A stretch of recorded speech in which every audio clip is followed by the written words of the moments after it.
ஹல்லேலூயா, ஹல்லேலூயா. கர்த்தர் நல்லவர். இந்த நாளிலும் ஒரு சில அறிவிப்புகள், அதில் முக்கியமான அறிவிப்பு, நம்ம இந்த 40 நாட்களும் என்ன பண்ணிட்டுருக்கோம்? சபையில் ப்ரேயர் நடத்திட்டு இருக்கிறோம்.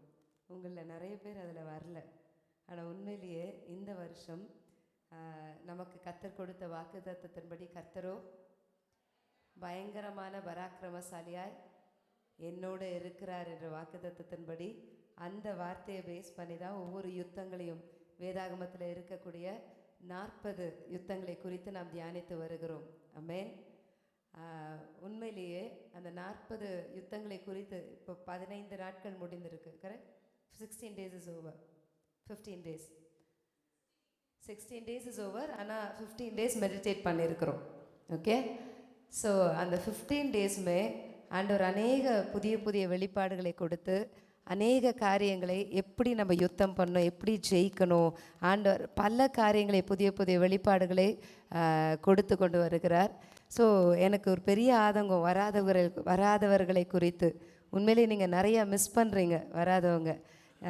ஸோ அட்லீஸ்ட் 15 days 16 days போயிடுச்சு. எஞ்சி இருக்கிற நாட்கள் ஆகிலும் நீங்கள் அதை மிஸ் பண்ணாமல் நீங்கள் வந்து கலந்து கொள்ளும்படியாக உங்களை அன்போடு கூட நான் அழைக்கிறேன். ஹல்லேலூயா. ஸோ இதில் ஒரு சிலர் மாத்திரம் டைம் எல்லாருமே நேற்று நிறைய பேர் சாட்சி சொன்னாங்க. ஸோ இன்றைக்கி எல்லாருமே சாட்சி சொல்ல டைம் இல்லை. ஒரு சிலர் மாத்திரம் எனக்கு முன்பாக வந்து இந்த 40 daysல ஆண்டவர் அவங்களோடு கூட எப்படி இழைப்பட்டார், எந்தெந்த வார்த்தைகள் அவங்களுக்கு பிரயோஜனமாக இருந்ததுன்னு சொல்லி நம்ம மத்தியில் சாட்சியை பகிர்ந்து கொள்வாங்க.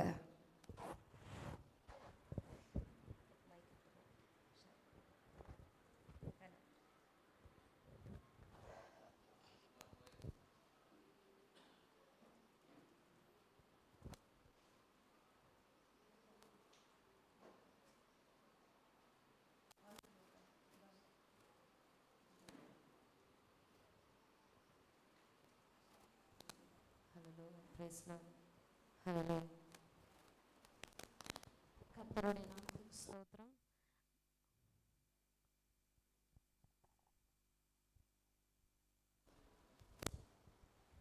கர்த்தருடைய நாமத்துக்கு ஸ்தோத்திரம். இந்த 40 daysல யுத்தங்களை குறித்து நம்ம தியானித்து கொண்டு இருக்கிறோம். என்னோட கர்த்தர் அதிகமாக பேசினது எதுனா, அநேக நேரங்களில் நம்ம குடும்பத்தில் அநேக காரியங்கள் ஒரு யுத்தமாக ஒரு போராட்டங்களை நம்ம போராடி கொண்டு இருக்கிறோம்.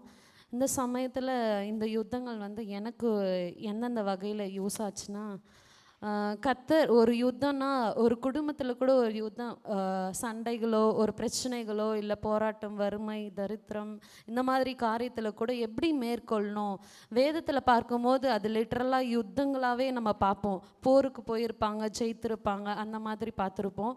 இப்போ வாழ்க்கையில் எப்படி அதை அப்ளை பண்ணுறதுன்னு யோசிக்கும் போது என்னோட கர்த்தர் இடைப்பட்ட காரியங்களை நான் உங்களோட ஷேர் பண்ணுறேன்.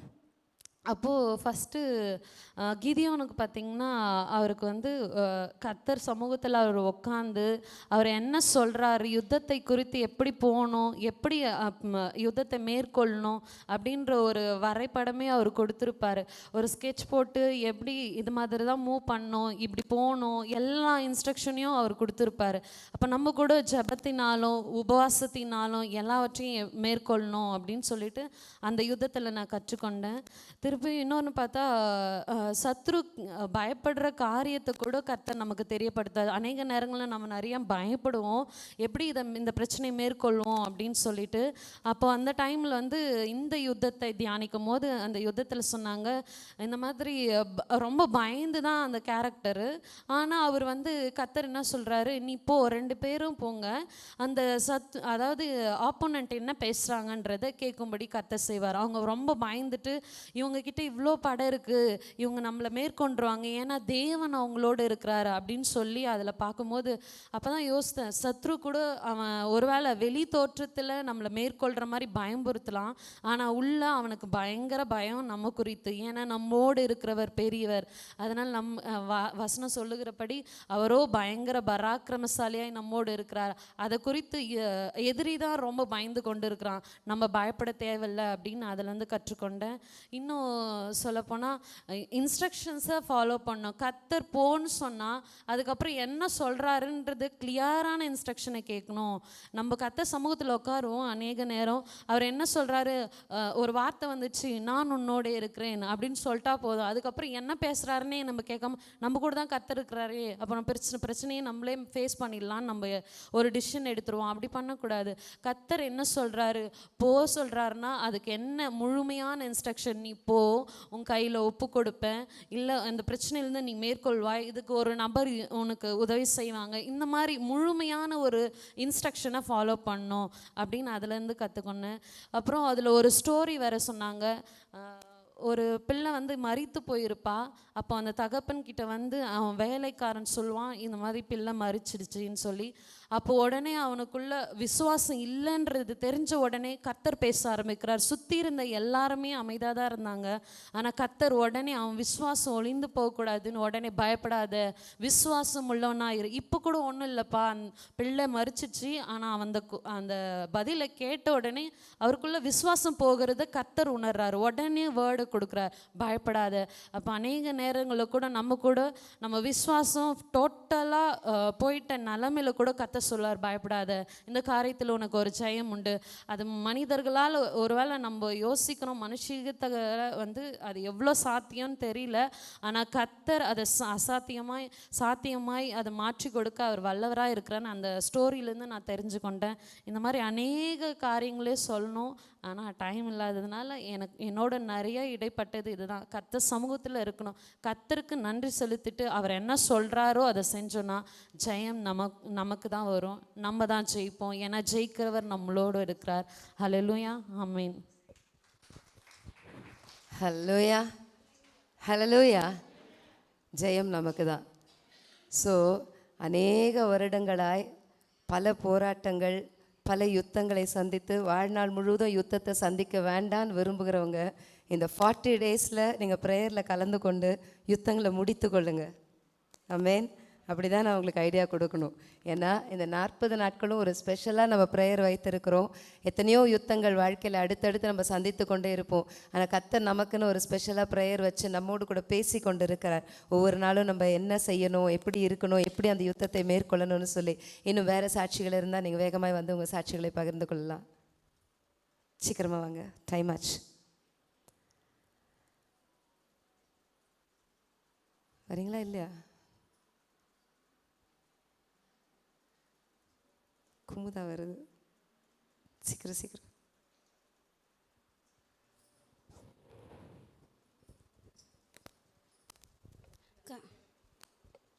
கர்த்தர் நாமத்துக்கு ஸ்தோத்திரம். ஆண்டவர் ஒரு வாக்குத்தத்தம் கொடுத்தாருன்னா அதை நான் வந்து இன்னத்துக்கு கொடுத்தாலும் கேட்டுகிட்டே இருப்பேன், ஜபிச்சுட்டே இருப்பேன். ஆண்டவர் இந்த வருஷம் இந்த வாக்குத்தத்தத்தை கொடுக்கும் பொழுது நான் கேட்டுகிட்டே இருந்தேன். அப்பா பயங்கரமாக இருக்கிறாரு, என்ன செய்ய போகிறாரு தெரியல அப்படின்னு கேட்டு இருக்கும்போது சிஸ்டருக்கு உடம்பு சரியில்லை அப்படின்னு சொன்னாங்க. அப்போது நான் வந்து டெய்லி இங்கே ப்ரேயர் நடக்குது, ஃபாஸ்டிங் ப்ரேயர் சாயந்தரத்தில் நான் வருவேன். எனக்கு வந்து அவ்வளோ படிக்க தெரியாது. ஆனால் வந்து ஒருத்தரும் மெசேஜ் எடுப்பாங்க, ஒன்று புரியும். எனக்கு ஒரு நாளைக்கு ஒன்று கற்றுக்குவேன். அது வந்து 1-2 புரியாத போது நான் கேட்டுனே இருப்பேன், ஏசப்பா எனக்கு ஒன்று புரியலப்பான்னு. அப்போது ஜானி அண்ணன் வந்து அதை வந்து கரெக்டாக எடுத்து சொல்லுவார், ஆரம் வந்து முடிவு வரலையும் சொல்லுவார். ஆனால் அது வந்து நல்லா தெளிவாக எனக்கு புரியும். அப்போது வந்து சொன்னார், ஆனால் ஒரு விஷயம், எல்லாரையுமே சந்தோஷமாக தான் அனுப்புகிறார். ப்ரேயர் முடிஞ்சு ஜானி அண்ணன், நான் அதிகமாக சிரிக்க மாட்டேன், ஆனால் போகும்போது வீட்டுக்கு சிரிச்சின்னு தான் போகிறேன் நான். அது வந்து ஜானி அண்ணன் ஒன்று சொன்னார், நடு ஜாமத்தில் வந்து ஜபம் செய்யணும் அப்படின்ட்டு. சரி, நான் 2:30 மணிக்கு எழுந்து நிறையா ஜபம் பண்ணேன். நல்லது நடந்தால் மட்டும் ஆண்டவருக்கு நன்றி சொல்லக்கூடாது, கெட்டது நடந்தால் கூட நம்ம நன்றி சொல்லணும் அப்படின்னு சொல்லிட்டு. இருந்தாலும் எனக்குள்ளே ஒரு கேள்வி, ஏன் ஏசப்பா தப்பு செய்கிறவங்களாம் நல்லா இருக்கிறாங்க, சிஸ்டர் எவ்வளோ நல்லது செய்கிறாங்க, எல்லாருக்கும் ஒரு ஆவிக்குரிய வாழ்க்கையில் நல்ல ஒரு சத்திய வார்த்தையை சொல்கிறாங்க, உங்களுக்காக தானே வாழ்கிறாங்க, ஏன் ஏசப்பா இப்படி செஞ்சீங்க அப்படின்னு சொல்லி கேட்டுனே இருந்து ஜபம் பண்ணேன். ஜபம் பண்ணும்போது ஆண்டவர் 2 வெளிப்பாடு கொடுத்தாரு. சபைக்கு சாட்சியாக நிறுத்துவேன், உன் ஆவிக்குரிய வாழ்க்கையில் நீ எதை கேட்குறியோ அதை பெற்றுக்கொள்வார். எனக்கு சரியாக சொல்ல தெரியல. அதுக்கப்புறம் எல்லாருக்காகவே ஜெபம் பண்ணிவிட்டு அதுக்கப்புறம் ஒரு வசனம் படித்து அது வந்து சரியாக புரியல. சரி, அதிகாரத்தை எடுத்து வச்சேன் பாப்பா கிட்டே கேட்கலான்னு. அந்த அதிகாரம் வந்து நானே இது பண்ணிவிட்டு அது சரியாக எனக்கு தெரியல. சரி, வந்து குழப்பத்தோடு தான் வந்து இங்கே உக்கான்னு இருந்தேன். அப்புறம் இசப்பா எனக்கு தெரியல அப்பான்னு. அப்புறம் ஜானி அன்றைக்கி மெசேஜ் எடுத்தார். ஆண்டவர் எதை சொல்கிறாரோ அதை கேட்டு தெளிவாக வந்து அவர்கிட்ட நான் என்ன செய்யணும்னு கேட்டு நீ செய்யணும், இல்லாட்டி உன் சத்ருக்கிட்டே உன்னை ஒப்பு கொடுத்துருவாரு அப்படின்னு சொல்லிட்டு அது வந்து எனக்கு தெளிவாக புரிஞ்சிச்சு. அதுக்கப்புறம் ஆண்டவருக்கு நன்றி சொல்லிட்டேன். ஏசப்பா, நாங்கள் எதிர்கிட்ட பேசும்போது கூட, நாங்கள் செய்யும்போது கூட, நாங்கள் நீங்கள் இருக்கிறோன்னு இல்லாமல்படி அதை நாங்கள் எப்படி செய்யணும்னு சொல்லிட்டு பொறுமையாக காத்திருக்கோம். ஆண்டவர் நாமத்துக்கு ஸ்தோத்திரம். ஜானி அண்ணன் கூட நான் நன்றி சொல்கிறேன். எனக்கு ஹல்லேலூயா. கர்த்தர் அநேக காரியங்களை பேசிக்கொண்டு வா. நீ வர வரைக்கும் தான் நான் பேசிட்டு இருக்கிறேன், நீ வேற எங்கே நிற்கிற? கர்த்தருடைய நாமத்துக்கு ஸ்தோத்திரம். இந்த 40 நாள் ப்ரேயரில் ஒவ்வொரு நாளுமே ஒவ்வொரு டாப்பிக்கை கொடுத்து தான் நம்ம யுத்தத்தை பற்றி தியானிச்சிட்ருக்கோம். ஸோ இந்த 16 நாளில் வந்து நாங்கள் கற்றுக்கிட்ட ஒரு சில காரியங்கள் பார்த்திங்களானாக்கா, அநேக பிரச்சனைகள் வரும், வார்த்தையை நம்ம சொல்லுவோம், ஆனால் அதை கிளைம் பண்ண மாட்டோம். ஆனால் விசுவாச வார்த்தையை அறிக்கையிட்டு அதை நம்ம ஜெபிக்கும் போது கர்த்தர் அந்த இடத்துல நமக்காக ஒரு பக்கம் யுத்தம் பண்ணுறாரு. இன்னொரு டைமில் பார்த்திங்கன்னா நம்ம தேவைகளை மாத்திர பிரச்சனைகளை அவர்கிட்ட சொல்லிவிட்டு நம்ம அமைதியாகிடுவோம். நம்ம சொல்ல வந்து அமைதலாக இருக்க அந்த நைட் டைமில் தான் அவர் நமக்காக யுத்தம் பண்ண ஆரம்பிக்கிறாருன்ற ஒரு வார்த்தையும், அதே போல் பார்த்திங்களன்னா தொடர்ந்து நிறையா காரியத்தை நம்ம பேசிகிட்டே கூட இருக்கலாம், ஆனால் அவர் எல்லாவற்றிலையுமே நம்மளோடு இருக்கிறார். ஒவ்வொரு நாளும் லிட்ரலாக அவர் பேசுகிறார். ஏன்னா இது எல்லாமே ரெஃபரன்ஸுக்கு நம்ம எடுத்த ஒரு காரியம்தான். நம்மளுடைய வாழ்க்கையில் ஒரு பிரச்சனை வருதுன்னா நம்ம எந்த அளவுக்கு ஃபேஸ் பண்ண முடியுமோ அதை தான் அவர் அனுமதிப்பார். ஆனால் அதையும் தாண்டி பிரச்சனை பெருசாக வருது அப்படின்னா நமக்காக அவரே நின்று யுத்தம் செய்வாருன்றதே இந்த நாளில் நாங்கள் கற்றுக்கிட்டோம். ஆமென். ஹல்லேலூயா. நல்ல வார்த்தையில் பிரச்சனை சின்னதாக இருக்கிற வரைக்கும் நம்ம கைகளை யுத்தத்திற்கு, நம்மளுடைய கரங்களை யுத்தத்திற்கு பழக்க வைத்து நம்மளை ஃபைட் பண்ண வைப்பார். ரொம்ப பெரிய பிரச்சனை நம்ம திராணிக்கு மேலே இருக்குதுன்னா அவரே ஃபைட் பண்ணிட்டு நம்ம தான் ஃபைட் பண்ண மாதிரி நமக்கு பேரும் புகழும் கொடுத்துருவாரு. ஒரு கரங்களை தட்டி கர்த்தர் நாமத்தை மகிமைப்படுத்தலாமா? ஹல்லேலூயா. சரி, வேறு சாட்சிகள்? பிரதர்ஸ் சிஸ்டர்ஸ் மட்டும்தான் சொல்லியிருக்காங்க. சீக்கிரம் வேகமாக வாங்க, டைம் இல்லை.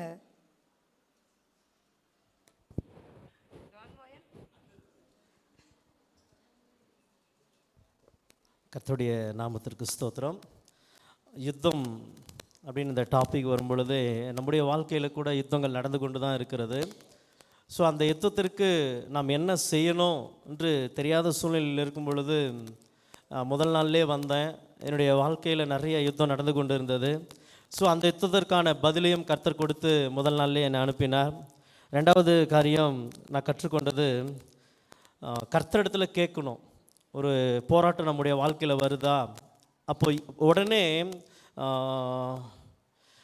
ஒரு சில நாட்கள் 3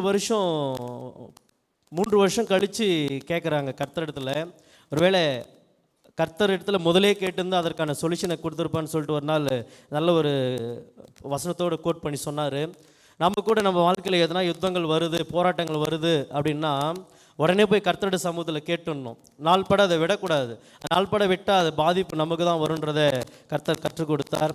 அது மாத்திரமல்ல, நம்முடைய அற்புத சூழியத்தில் கூட நிறைய யுத்தங்கள் நடந்து கொண்டு இருக்கிறது.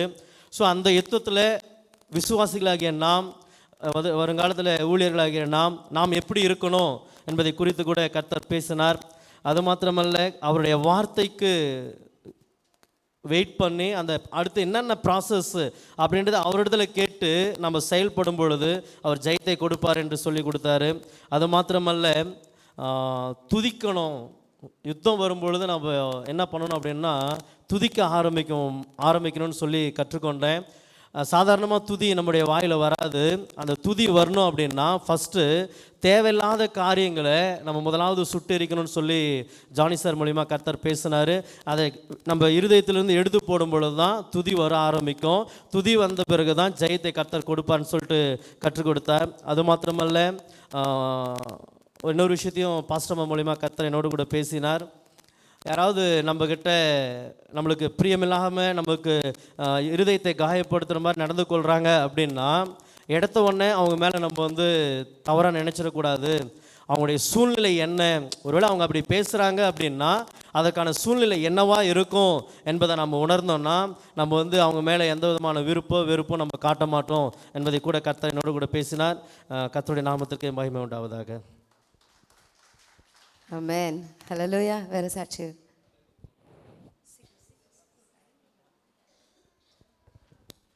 என்கிட்ட ஏசப்பா நான் ரொம்ப பேசினார். ஆனால் நான் ஒரே ஒரு விஷயத்த மட்டும் சொல்லிட்டு ஓடிடுறேன். ஃபஸ்ட்டு லீடர்ஷிப் குவாலிட்டியை பற்றி இயேசுப்பா பேசினார். ஒரு தேசத்தை வந்து யோசுவா பிடிக்கிறதுக்கு முன்னாடி யோசுவா சொல்கிறத எல்லாரும் செஞ்சாங்க. அதுக்கு மெயின் குவாலிட்டி என்னென்னா அந்த தலைமத்துவத்தில் இருக்கிறவர் எப்படி இருக்கணும் அப்படின்னு சொல்லி அவர் பேசினார். அது என்னுடைய பர்சனல் லைஃபுக்கு மட்டும் இல்லாமல் என்னோடய ஊழியத்துக்கும் அது ரொம்ப உபயோகமாக இருந்துச்சு. அதை இம்ப்ளிமெண்ட் பண்ணுறதுக்கும் லாஸ்ட் ஃப்ரைடே ஏசப்பா கிருபையாக கொடுத்தாரு. First point. ரெண்டாவது பாயிண்ட், ஒரு நிமிஷம் அந்த மியூட் அழுத்துறா.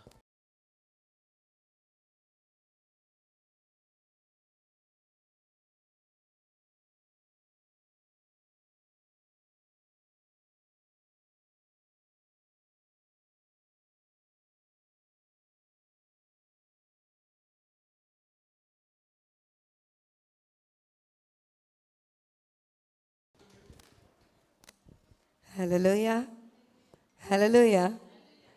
சரி, கர்த்தர் நல்லவர். ஆகவே இந்த யுத்தங்களின் நாட்களை, இந்த யுத்தத்தை குறித்து நாம் தியானிக்கிற நாட்கள் மிகுந்த பிரயோஜனமாக இருக்கிறது. இன்னும் நேற்று நிறைய பேர் சாட்சி சொன்னாங்க. ஒரு சில சாட்சிகளை நானே சொல்லிடுறேன். அதாவது ஒரு சில ஹைலைட்டாக ஆண்டவர் சில ரேமா வார்த்தைகளை கொடுத்தார். தேவனுடைய சத்தத்தை கேட்டுக்கொண்டே இருந்தால் யுத்தத்திலே ஜெயம் எடுக்கலாம். ஆமென். நம்ம தேவனுடைய சத்தத்தை எங்கேயாவது கொஞ்சம் கேட்க தவறும் பொழுது தான் யுத்தத்திலே நாம் தோற்று போவோம். Amen. And sometimes God allows this battle for you to win. சில நேரங்களிலே கர்த்தர் சில யுத்தங்களை நம்முடைய வாழ்க்கையில் நானும் நீங்களும் ஜெயிக்கிறதற்காக அதை அனுமதிக்கிறார். ஆமென். எல்லா யுத்தங்களும் வந்து எப்போ பாரு பிரச்சனை போராட்டம் அதுக்காக இல்லை. நான் ஜெயிக்கிறேன், எனக்குள்ளே எவ்வளோ பெரிய திராணியை ஆண்டவர் வச்சிருக்காரு என்பதை நானும் நீங்களும் கண்டுபிடிக்கிறதற்காகவே கர்த்தர் சில யுத்தங்களை அனுமதிக்கிறார். யுத்தத்தில் போய் நின்று ஜெயிச்சா தானே ஓ நம்ம ஜெயிச்சிட்டோம், நமக்கிட்ட இவ்வளோ பலன் இருக்குது.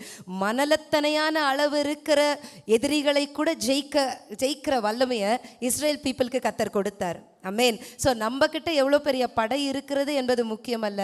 நாம் முதலாவது கர்த்தருக்கு பயந்து நடக்கிறோமா, தேவனுடைய சத்தத்தை கேட்டு சித்தத்தை செய்ய நம்ம ஒப்பு கொடுக்கிறோமா?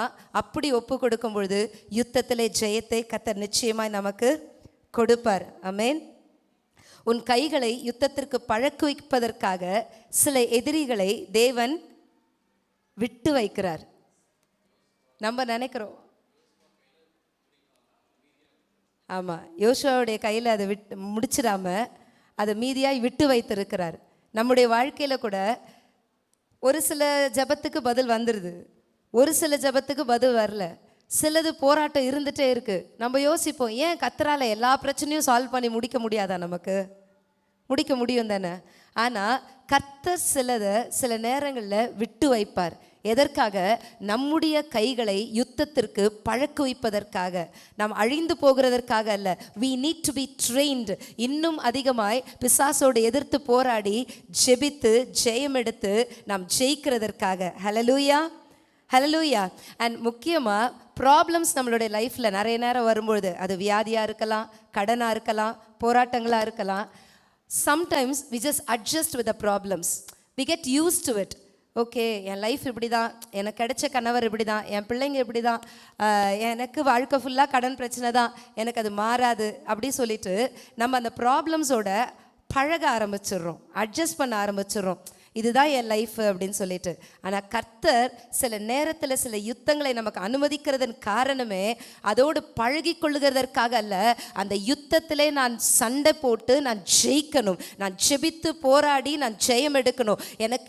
நான் ஏன் இந்த கடன் பிரச்சனையில் வாழணும், நான் ஏன் இந்த வியாதியில் வாழணும்? சரி, நமக்கு ஒரு எதிராளியாகிய பிசாசானவன் கடைசி வரைக்கும் இருப்பான். நம்ம மறிக்கிற வரைக்கும் எனக்கு ஒரு எதிரி இருக்கிறானா இல்லையா? ஸோ அந்த எதிரியை நான் அனுதினமும் மேற்கொள்ளணும். அனுதினமும் அவன் எனக்கு விரோதமாய் போராடி கொண்டே இருப்பான். நான் அனுதினமும் ஓகே, எனக்கு இந்த வியாதி வந்துருச்சு, நான் என்ன பண்ணட்டும், டாக்டர் இதை சொல்லிட்டாங்க, ஆகவே நான் இதில் தான் இருப்பேன். இல்லை, எனக்கு கடன் பிரச்சனை ஆயிடுச்சு, என் வாழ்நாள் ஃபுல்லாக நான் இந்த கடன் பிரச்சனையை நான் சந்திச்சு தான் ஆகணும். நமக்கு தலையெழுத்து, நம்மலாம் ஏழைங்க, நம்ம பிள்ளைங்களெல்லாம் படிக்க வைக்க முடியாது, நம்ம இப்படி தான். There is no compromise. Amen. So கத்தருக்குள்ள நம்ம இருக்கிறோம். கத்தர் என் பட்சத்தில் இருக்கிறார்னா அவர் எனக்காக யுத்தம் பண்ணுவார். நான் போராடி ஜெபித்து ஒவ்வொரு பிரச்சனையும் மேற்கொள்ள வேண்டும். அதற்காகத்தான் நம்ம யுத்தங்களை குறித்து தியானித்து கொண்டு இருக்கிறோம். Hallelujah. Hallelujah. So there is no compromise. There is no adjusting with your problems. You need to overcome your problems. அதை போராடி ஜெபித்து அதை இல்லாமல் போக பண்ணணும். வியாதி வந்துருச்சா அதோட வாழணும்னு அவசியம் இல்லை. வியாதியை எதிர்த்து போராடி மேற்கொள்ளக்கூடிய அதிகாரத்தை கத்தர் நமக்கு கொடுத்திருக்கிறார். கடன் பிரச்சனைகளை மேற்கொண்டு அதை தாண்டி ஆசீர்வாதமாய் வாழக்கூடிய அந்த அதிகாரத்தை கர்த்தர் நமக்கு கொடுத்திருக்கிறார். அதை தியானித்து அதோடு யுத்தம் பண்ணி அதோடு போர் செய்து செபித்து போராடி மேற்கொள்ள வேண்டும். ஹல்லேலூயா, ஹல்லேலூயா. அண்ட் ஓகே, எப்போ யுத்தம் பண்ணலாம் அப்படின்னா, தேவனோடு உடன்படிக்கை பண்ணின பிறகு நாம் யுத்தம் பண்ணும் பொழுது நமக்கு ஜெயம் இருக்கும். ஆமென். சில உடன்படிக்கை நான் எப்படி வேணா வாழ்வேன், இஷ்டம் போல வாழ்வேன், நான் போய் யுத்தம் பண்ணுவேன், ரூல்ஸ் அண்ட் ரெகுலேஷன்லாம் நான் ஃபாலோ பண்ண மாட்டேன், ஆனால் நான் யுத்தத்தில் ஜெயிக்கணும்னா அப்படி யுத்தத்தில் ஜெயிக்க முடியாது. ஆமென். எனக்கு ஒரு யுத்தத்தில் ஜெயம் வேணும்னா நான் தேவனோடு ஒரு உடன்படிக்கை பண்ணியிருக்க வேண்டும். அந்த உடன்படிக்கையில் நான் உண்மையோடு கூட இருக்க வேண்டும். கர்த்தருடைய பார்வையிலே நான் சரியாய் நடக்க ஆரம்பிக்கும் பொழுது அவர் நிச்சயமாய் யுத்தத்திலே ஜெயத்தை கொடுப்பார். ஹல்லேலூயா. இதுதான் ஷாரன் சொன்னா, எதிரி பயப்படுகிற சத்தம் இனி உன் காதிலே கேட்கச் செய்வார். எவ்வளோ பெரிய விஷயம் பாருங்க. ஆமென். எதிரிகள் நம்மை கண்டு பயப்படுகிறாங்க என்கிற அந்த சத்தம் நம்முடைய காதுகளிலே விழச் செய்வார். ஆமென். நம்ம நினைப்போம் எதிரி பெரிய ஆள், அவன் பெரிய மனுஷன், ஐயோ பிரச்சனை இவ்வளோ பெருசு, இவ்வளோ பெரிய ப்ராப்ளம். இல்லை, எவ்வளோ பெரிய ப்ராப்ளமாக இருந்தாலும் என் தேவன் பெரியவர். ஆமென். அவன் அந்த பிரச்சனையை காட்டிலும் என் பிரச்சனை ஒன்றுமே இல்லை, என் தேவன் பெரியவர். ஆகவே அந்த சத்துருக்கள் பயப்படுகிறதை என் காது கேட்கும்படி கர்த்தர் கிரியை செய்வார். ஹல்லேலூயா. அடுத்ததாக, நமக்கு கர்த்தர் செய்கிற எல்லா நன்மைகளுமே நம்முடைய சந்ததிகளுக்கு நாம் சொல்ல வேண்டும். எனக்கு கர்த்தர் இவ்வளோலாம் நம்மளை நடத்திட்டு வந்திருக்கிறார், நம்மளை எகிப்தின் பார்வோன் அடிமைத்தனத்திலேருந்து நடத்திட்டு வந்திருக்கிறார், நம்மளை இவ்வளோ தூரம் ஆண்டவர் கிருபையாய் காத்து வந்திருக்கிறார், இவ்வளோ அடிமட்டத்தில் இருந்தோம் அங்கேருந்தெல்லாம் ஆண்டவர் கிருபையாய் நம்மளை தூக்கி எடுத்திருக்கிறார், நம்ம பாவ சாபத்தில் இருந்தோம். இதை நம்முடைய பிள்ளைகளுக்கும் பிள்ளைகளின் பிள்ளைகளுக்கும் சொல்லிக்கொண்டே இருக்கணும். ஆமென். அன்றைக்கி ஜானி அதை மெசேஜ் கொடுத்த பிறகு எனக்கே 2 ஃபீட்பேக் வந்துச்சு. நாங்கள் 7th டே ஸ்கூல்லேருந்து இன்னும் பெரிய சிபிஎஸ்சி ஸ்கூலில் சேர்க்கலாமா, அந்த ஸ்கூலில் சேர்க்கலாமா நாங்கள்லாம் யோசிச்சுட்டு இருந்தோம் எங்கள் பிள்ளைங்கள. அப்புறம் அவர் சாட்சி சொன்ன பிறகு எந்த ஸ்கூலில் சேர்த்தாலோ, எந்த ஸ்கூலில் ப்ரேயர் இருக்குதோ, எந்த ஸ்கூலில் இயேசுப்பாவை பற்றி சொல்லி கொடுக்குறாங்களோ அந்த ஸ்கூலில் சேர்த்தா மட்டும்தான் என் பிள்ளைங்க உருப்பிடும். அதை தாண்டி எந்த சிபிஎஸ்சி ஸ்கூலில் எவ்வளோ பெரிய ஸ்கூலில் சேர்த்தாலோ என் பிள்ளை பெரிய ஆள், அதன் மூலமாக பெரிய ஆள் ஆக முடியாது. ஆமென். அதை கர்த்தர் கற்றுக் கொடுத்தார். இந்த ஃபீட்பேக்கும் எனக்கு சபையார் கொடுத்தாங்க. ஹல்லேலூயா. ஓகே, இதை இப்போ இளங்கோ பிரதர் சொல்லியிருந்தார். 3 வருஷம் மழை இல்லாத போது, தேசத்தில் மழை இல்லாத போது தாவீது 3வது வருஷம் தான் விசாரிக்கிறார். ஃபர்ஸ்ட் இயரே அலர்ட் ஆகிட்டு இருந்தா அவ்வளோ பெரிய நஷ்டங்கள் வந்திருக்காது, அவ்வளோ காலங்கள் வீணாய் போயிருக்காது. ஸோ இது ரொம்ப பிரயோஜனமாக இருந்தது. நம்முடைய வாழ்க்கையில் ஏதாவது ஒரு பிரச்சனை வருது, ஒரு போராட்டம் வருது, ஏதோ ஒன்று சம்திங் ட்ராக் மாறுது, என் லைஃப்பில் நான் எதிர்பார்த்தது நடக்கலை, ஏதோ ஒன்று நடக்குது அப்படின் போது அப்போவே உடனுக்குடனே உபவாசித்து ஜெபித்து கர்த்தருடைய சமூகத்தில் அமர்ந்திருந்து இந்த பிரச்சனை ஏன் எனக்கு அனுமதிக்கப்பட்டிருக்கு, இந்த நஷ்டம் என்னுடைய வாழ்க்கையில் ஏன் வந்தது, ஏன் இந்த போராட்டம் வந்தது, ஏன் இந்த பிரிவினை வந்தது, ஏன் இந்த கடன் பிரச்சனை, ஏன் இந்த தரித்திரம், இதை உட்கார்ந்து ஜெபித்து நம்ம கர்த்தரிடத்துல கேட்கணும். ஆமென். நம்ம பாட்டுக்கு அதை விட்டு, தாவீது அதை 3 years விட்டுட்டார். ஏன் மழை இல்லை, உட்கார்ந்து விசாரிக்கல. 3வது வருஷம் விசாரிக்கும் போது தான் ஆண்டவர் பேசுறாரு. ஆமென். அப்போ நம்ம விசாரித்தா கர்த்தர் பேசுவார், பிரச்சனையை அவர் சால்வ் பண்ணுவார். அப்போ நம்ம பிரச்சனையோடவே வாழ பழகிவிடக்கூடாது. இதற்காகலாம் தான் இந்த யுத்தத்திற்காக நம்ம எப்படி யுத்தத்தை ஃபேஸ் பண்ணுறதுன்னு சொல்லி நம்ம தியானித்து கொண்டிருக்கிறோம். அனுதினமும் தேவன் பேசி கொண்டிருக்கிறார். அடுத்ததாக, யுத்த புருஷராயிருங்கள். Amen. You should have a leadership quality. ஒரு புருஷராக இருங்கள்னு சொன்னால் ஒரு தலைமைத்துவம், ஒரு decision making should be strong. ஒரு குடும்ப தலைவன், ஒரு குடும்ப தலைவி, உங்கள் வாழ்க்கை, உங்கள் எதிர்காலம், உங்கள் பிள்ளைகளை குறித்ததான காரியங்கள்லாம் அப்படியே ஏனோ தானே அப்படி போன போக்கில் அப்படியே போயின்னு இருக்கணும், வரது வரட்டும், போகிறது போகட்டும், அப்படி வாழக்கூடாது. நமக்கு ஒரு ஃபர்ம் டெசிஷன் இருக்கணும். இப்படி தான் வாழ்வேன், இப்படி தான் இருக்கணும், இதுதான் கர்த்தர் சொல்லியிருக்கிறேன், இதுதான் செய்வேன். ஸோ ஒரு decision making at the right time that will save your life. உங்கள் வாழ்க்கையை அது காப்பாற்றும்.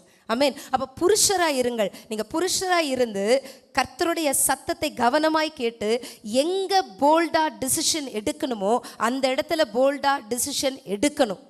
போல்டாக டெசிஷன் எடுக்க வேண்டிய நேரத்தில் எடுக்கலை அப்படின்னா அதற்கான விலைக்கிரயத்தை நம்ம வாழ்க்கையில் அதிகமாக கொடுக்க வேண்டியது இருக்கும். இதை நீங்கள் நிறைய பேர் அனுபவிச்சிருப்பீங்க. நிறைய நேரம் சில நேரத்தில் வாழ்க்கையில் கஷ்டப்படுறதுக்கு காரணம் என்னென்னா, டெசிஷன் எடுக்க வேண்டும். மேபி மேரேஜ் காரியமாக இருக்கலாம். ஏதோ ஒரு நல்ல அலைன்ஸ் வந்தது அப்படின்னு சொல்லிட்டு விசுவாசிக்கும் அவிசுவாசிக்கும் சம்பந்தம் இல்லை. ஆனால் சம்பந்தம் பேசி கலந்து எல்லாம் முடிச்சுட்டு கல்யாணத்துக்கு அப்புறம் எல்லாம் சரியாயிடும்னா வாழ்நாள் முழுவதும் போராட்டமாக தான் இருக்கும். நம்மளே போய் போராட்டத்தை வாங்கி மடியில் போட்டுக்கிற மாதிரி இருக்கும். ஸோ எடுக்க வேண்டிய தீர்மானங்களை எடுக்க வேண்டிய நேரத்தில் சரியாய் நம்ம எடுக்காமற் போனால் யுத்தங்களை நாம் சந்திக்க வேண்டியது வரும். அப்போது நீங்கள் புருஷராக இருக்க வேண்டும். ஆமென். அப்போது புருஷராக இருங்கள் என்று சொல்லும் பொழுது விழித்திருங்கள், விசுவாசத்தில் நிலைத்திருங்கள், புருஷராக இருங்கள், திடன் கொள்ளுங்கள். ஆமென். நம்ம விழித்திருக்கணும், விசுவாசத்திலே நிலைத்திருக்கணும், புருஷராக இருக்கணும், திடன் கொள்ளணும். ஆமென். நமக்குள்ள ஒரு கான்ஃபிடென்ஸ் இருக்கணும். யார் வேணாலும் அவங்க நினைக்கிற டெசிஷன் எல்லாத்தையுமே நம்மளை செய்ய வைக்கிற அளவுக்கு நம்ம இருக்கக்கூடாது. I should have my own. இப்போ நான் இருக்கிற எலிசபெத் இருக்கேன்னா எனக்கு ஒரு 10 பேர் ஐடியா கொடுக்கலாம். 10 பேர் ஐடியா கொடுத்தா எதையுமே நான் கேட்கக்கூடாதுன்றது இல்லை. ஆனால் எனக்கு ஆவியானவர் என்ன சொல்லுகிறாரோ, ஒரு லீடர்ஷிப்பில் இந்த இடத்துல நான் இருக்கும் பொழுது என்னை கர்த்தர் என்ன செய்ய சொல்லுகிறார் என்பதை நான் அவரிடத்துல கேட்டு பெற்றுக்கொள்ள வேண்டும். யார் என்ன சொன்னாலும் அதை எல்லாத்தையும் நான் கேட்டுட்டு இருந்தா சபை விளங்காது, குடும்பம் கூட விளங்காது. ஆமென். ஸோ உங்கள் குடும்பத்துக்கு நீங்கள் புருஷராய் இருக்க வேண்டும். ஆமென். ஓகே. அண்ட் இன்னொரு இடத்துல ஜாஷுவா போய் நிற்கும்போது நள்ளிரவில் ஒரு பெரிய பராக்கிரமசாலி அவருக்கு முன்பாக வந்து நிற்கிறார். இயேசு தான் வந்து நிற்கிறார். அப்போது நீங்கள் எங்கள் பக்கம் இருக்கிறீங்களா இல்லை சத்துருக்களின் பக்கமாக இருக்கிறீங்களா அப்படின்னு சொல்லி அவர் கேட்டு முகங்குப்புற விழுந்து அவரை பணிந்து கொண்டு, ஓகே அவர் என் பக்கம் தான் நிற்கிறாரு ஆண்டவர் அப்படின்னு சொல்லி அன்றைக்கி அறிந்து கொள்ளுகிறார். அதுக்கு அடுத்த சாப்டர் தான் எரிகோ கோட்டை தகர்ந்து விழப்படுகிறது. ஆமென். நமக்கு எவ்வளவு பெரிய பிரச்சனைகள் இருந்தாலும் எனக்கு முன்பாக இயேசு நிற்கிறார், அவருக்கு முன்பாக நான் விழுந்து பணிந்து கொண்டேன் அப்படின்னு சொன்னால் கர்த்தர் அடுத்தது எவ்வளவு பெரிய பிரச்சனைகள் எரிகோ கோட்டையே இருந்தாலும் நான் கத்தியோடு வெப்பன்ஸோடு நான் யுத்தம் பண்ணாததை என் தேவன் என் பட்சத்தில் நின்று எனக்காக அந்த எரிகோ கோட்டைகளை விழச் செய்வார். ஹல்லேலூயா. அது எவ்வளோ பெரிய மாபெரிய எரிகோ கோட்டை, என் சக்திக்கு என்னால் முடியாது. அவ்வளோ பெரிய எரிகோ கோட்டையெல்லாம் என்னால் அழிக்க முடியாது. அவ்வளோ பெரிய கடன் பிரச்சனை என்னால் தீர்க்க முடியாது. ஆனால் கர்த்தர் அதை மாற்றுவார். ஆமென். அப்போ எனக்கு முன்பாக இயேசுவை நான் நிறுத்தி இருக்க வேண்டும். அவருக்கு முன்பாக நான் முகங்குப்புற விழுந்து அவரை பணிந்து கொண்டு அவருடைய சித்தத்திற்கு ஒப்பு கொடுக்கும் பொழுது எத்தனை பெரிய பிரச்சனைகளாக இருந்தாலும் அவர் அதை இம்மீடியட்லி 5வது சாப்டரில் முகங்குப்புற விழுந்து அவரை பணிந்து கொண்டு எனக்கு முன்னாடி பராக்கிரமசாலியா இயேசு நிற்கும்போது அடுத்த சாப்டர்லேயே எரிகோ கோட்டை விழுந்து போகிறது. ஆமென். ஹல்லேலூயா. ஓகே. ஸோ இப்படி ஒவ்வொரு நாளும் அநேக வெளிப்பாடுகளை தேவன் கொடுத்து கொண்டிருக்கிறார். நேற்றும் நிறைய பேர் சாட்சி சொல்லியிருந்தாங்க. ஸோ இன்றைக்கி டைம் இல்லை, அது எல்லாத்தையும் சேர்த்து தான் கம்பைல் பண்ணி நான் இன்றைக்கி சொல்லிட்டேன். சிலர்லாம் ராமபுரத்துலாம் சொல்லியிருந்தாங்க, ரொம்ப பயத்தோடு வந்தேன், ஆனால் அந்த ஃபஸ்ட்டு நாளே என்னோடய பயத்தை கர்த்தர் நீக்கிட்டாரு. ஸோ யுத்தம் நம்ம வாழ்க்கையில் நம்ம செய்யணும் அப்படின்னு நினைக்கும் போது பயங்கள் நம்மை விட்டு நீங்கணும். ஆமென். ஸோ அந்த பயத்தை எல்லாவற்றையும் கர்த்தர் நீக்கி இந்த 40 டேஸில் எஞ்சி இருக்கிற இந்த நாட்கள் தயவு செய்து மிஸ் பண்ணாதீங்க.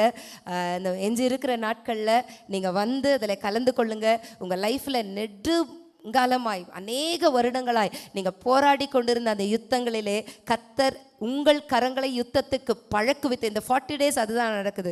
நம்முடைய கரங்களை யுத்தத்துக்கு பழக்குவித்து கர்த்தர் யுத்தத்திலே ஜெயத்தை கொடுக்க தான் இந்த 40 நாட்கள் ஜெபத்தை கர்த்தர் வைத்திருக்கிறார். ஆகவே மிஸ் பண்ணாமல் வந்துருங்க.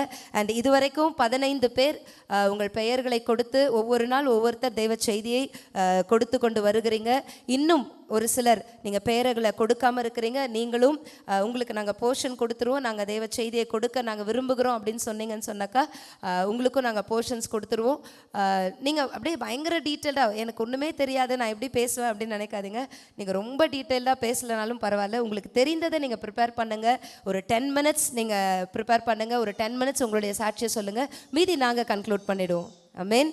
ஹல்லேலூயா. என்ன சத்தமே இல்லை. ஆகவே இன்றைக்கி போகும்போது இது வரைக்கும் மெசேஜ் கொடுக்கறதுக்கு பெயர் கொடுக்காதவர்கள் இன்றைக்கு உங்கள் பெயர்களை நீங்கள் கொடுத்துட்டு போங்க. நீங்களும் தேவனுடைய கரத்திலே பயன்படுத்தப்படுவீர்கள். ஆமென். ஹல்லேலூயா. எத்தனை பேர் வர போகிறீங்க? எத்தனை பேர் இன்னும் வரல இந்த 40 days ப்ரேயருக்கு? நான் வரல, நான் வரவே ஆரம்பிக்கல. ஓகே, இவ்வளோ பேர் இருக்கீங்க. அட்லீஸ்ட் இந்த மீதி இருக்கிற நாட்கள்லையாவது கண்டிப்பாக முயற்சி செய்து வந்துருங்க. இந்த ஒரு முடிவோடு வாங்க. இந்த 40 daysல என்னோட யுத்தங்கள் எல்லாவற்றையும் கர்த்தர் ஒரு முடிவுக்கு கொண்டு வர போகிறார். ஆமென், ஹல்லேலூயா.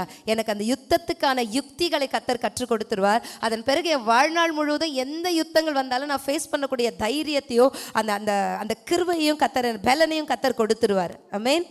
ஓகே, அறிவிப்புகள். நமக்கு ஒவ்வொரு ஞாயிற்றுக்கிழமையும் 2 ஆராதனைகள் நமக்கு நடைபெறுகிறது. முதல் ஆராதனை 6 மணிக்கும், இரண்டாவது ஆராதனை 8:30 மணிக்கும் நடைபெறும். இப்பொழுது இந்த 40 days ப்ரேயர் நடக்கிறபடினாலே திங்கட்கிழமை ஜெபமெல்லாம் தனியாக இல்லை. அனுதினமும் நமக்கு 6 மணியிலிருந்து 8 மணி வரைக்கும் இங்கே இந்த 40 days இந்த லெந்து நாட்கள் முழுவதுமாய் நம் ஜெபங்களை நடத்தி கொண்டு வருகிறோம். ஆகவே நீங்களும் வந்து அந்த ஜெபத்தில் கலந்து கொள்ளுங்க. கர்த்தர் உங்களை ஆசீர்வதிப்பார். வெள்ளிக்கிழமையிலே காலையில் பெண்களுக்கான உபவாச ஜெபம் நடைபெறும். மாலையும் 40 days ஃபாஸ்டிங் ப்ரேயருடைய ப்ரேயர் கண்டினியூ ஆகும். ஓகே, சனிக்கிழமை 29ஆம் தேதி அமாவாசை விடுதலை ஜெப கூட்டம் இங்கே நடைபெறும். ஆகவே அந்த ஜெபத்தில் 6 மணிக்கு நீங்கள் வந்து கலந்து கொள்ளுங்கள். போகும்போது கம்பெனிக்கு போகிறவங்க நோட்டீஸ் வாங்கிட்டு போங்க. அண்ட் 31st மார்ச் ரம்ஜான் தினத்தன்று, விடுமுறை அன்று, நமக்கு பெண்களுக்கான 20வது பெண்களுக்கான விமென்ஸ் மீட்டிங் நமக்கு நடைபெறுகிறது. பெண்களுக்கான சிறப்பு கூடுகை. ஆகவே நீங்கள் அதற்காக ஆயத்தப்படுங்க, ஜெபிங்க. அதுக்கான நோட்டீஸ் இங்கே உங்களுக்கு போகும்போது கொடுப்பாங்க. கம்பெனிக்கு போகிறவங்க எக்ஸ்ட்ரா நோட்டீஸ் வாங்கிட்டு போய் கொடுத்து உங்களோடு கூட, ஏன்னா ஆம்பூர்லலாம் வந்து நமக்கு ஒரு 3 நாள் மட்டும்தான் லீவு கம்பல்சரி. ஒன்று ரம்ஜான் அன்னைக்கு லீவ் விடுவாங்க, ஆகஸ்ட் 15th ரிப்பப்ளிக் டே. மீதி நாள்லாம் கிறிஸ்மஸ் அன்னைக்கு கூட வேலை வச்சிடுறாங்க கம்பெனிலாம். ஆமாவா இல்லையா? அன்றைக்கி கூட வேலைக்கு போயிடுறாங்க, நியூ இயர் அன்றைக்கி கூட வேலைக்கு போயிடுறாங்க. ஆகவே ரம்ஜானுக்கு கம்பல்சரி லீவ். ஸோ நீங்கள் ஜெபிங்க, உங்களோடு கூட உடன் வேலை செய்கிறவர்கள். ஆண்டவரே, இவங்களெல்லாம் நான் எப்படியாவது ஆதாயப்படுத்தி இந்த கூட்டத்துக்கு கூட்டிகிட்டு போகணும் அப்படின்னு சொல்லி உங்கள் சார்பாக ஒரு டீமை நீங்கள் கூப்பிட்டு வாங்க. ஒவ்வொரு நோட்டீஸ் மேலேயும் கை வச்சு ஜெபிச்சுட்டு நீங்கள் யாருக்கு கொடுக்குறீங்களோ அவங்க வரணும்னு ஜெபிங்க. கர்த்தர் நிச்சயமாய் அவர்களை கொண்டு வருவார். ஹல்லேலூயா. ஓகே, அதற்காக நீங்கள் ஸ்பான்சர் பண்ண விரும்பினால் இந்த பெண்கள் கூட்டத்திற்காக நம்ம அன்றைக்கி உணவு கொடுக்க வேண்டும். வரப்போகிற ஸ்பீக்கருக்காக நம்ம காணிக்கை கொடுக்க வேண்டும். ஸோ நீங்கள் ஸ்பான்சர் பண்ண விரும்பினால் நீங்கள் அதற்காக உங்கள் காணிக்கைகளை நீங்கள் பெண்கள் கூட்டத்துக்கு என்று சொல்லி நீங்கள் விதைக்கலாம். ஓகே, இந்த வாரம் பர்த்டே வெட்டிங் டே கொண்டாடுகிறவர்கள் யாராவது இருக்கீங்களா? சரி, நியூ கம்மர்ஸ், இன்றைக்கி தான் நான் ஆலயத்துக்கு புதிதாய் வந்திருக்கிறேன்னு சொல்கிறவங்க யாராவது இருக்கீங்களா? Praise Lord. அற்புத இயேசுவின் சபையின் சார்பாக நாங்கள் உங்களை வரவேற்கிறோம். கர்த்தர் உங்களை ஆசீர்வதிப்பார். நீங்கள் போகும்போது என்னை தனியாக பார்த்துட்டு போங்க. உங்களுக்காக நாங்கள் ஜெபம் பண்ணுறோம். God bless you. ஓகே, சரி, இப்பொழுதும் நம் தெய்வ செய்திக்கு நேராய் கடந்து போவோம். நம் மத்தியிலே ஜானஸ் வந்து தெய்வ செய்தியை கொடுப்பார்.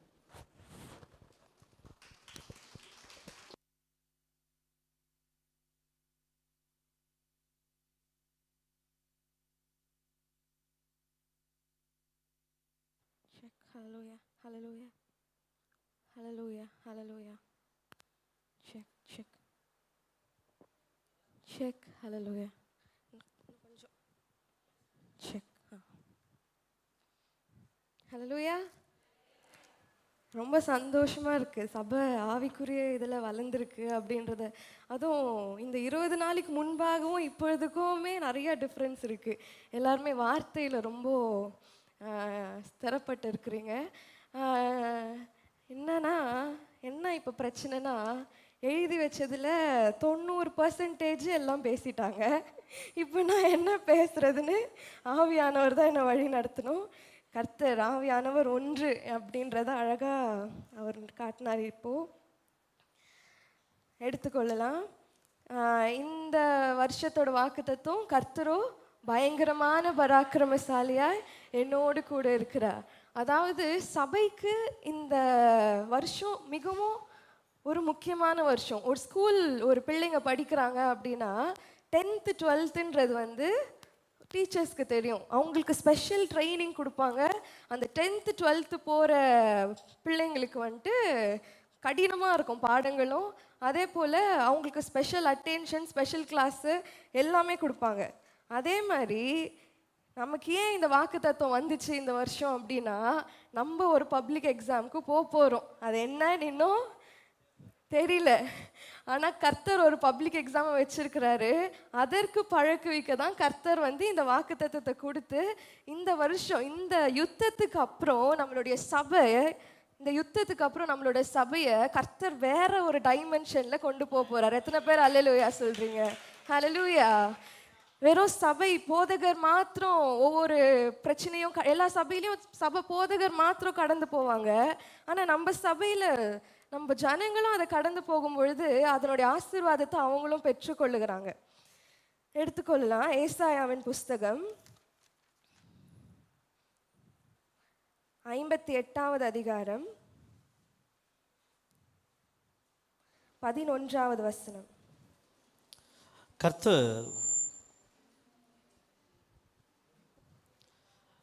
கர்த்தர் நித்தமும் உன்னை நடத்தி மகா வறட்சியான காலங்களில் உன் ஆத்துமாவை திருப்தியாக்கி உன் எலும்புகளை நினமுள்ளதாக்குவார். நீ நீர்ப்பாய்ச்சலான தோட்டத்தைப் போலவும் வற்றாத நீரூற்றைப் போலவும் இருப்பாய். அதுக்கு முன்னாடி வசனமா வாசிச்சிருங்களேன். பசியுள்ளவனிடத்தில் உன் ஆத்துமாவை சாய்த்து சிறுமைப்பட்ட ஆத்துமாவை திருப்தியாக்கினால் அப்பொழுது இருளில் உன் வெளிச்சம் உதித்து உன் அந்தகாரம் மத்தியானத்தைப் போல் ஆகும். இதுதான் நான் எடுத்து வச்சிருந்தேன். இருளில் உன் வெளிச்சம் உதித்து உன் அந்தகாரம் மத்தியானத்தை போல் ஆகும். அதாவது எல்லாமே இருள் அடைஞ்சிருச்சு, அவ்வளோதான், முடிஞ்சிருச்சு என் வாழ்க்கை. ஒரு ஒரு இருளின் பாதையில் நடந்து போகும்பொழுது தான் நம்ம கர்த்தர் எதில் ஸ்பெஷலிஸ்ட்னா அதில் வெளிச்சத்தை கொடுக்குறவராம். நம்ம சபையில் ஒரு சகோதரர் வந்து இப்படியாக சொல்லியிருந்தார். என்னன்னா, அடடா இது தெரியாமல் போயிடுச்சு, இத்தனை நாள் நான் வந்து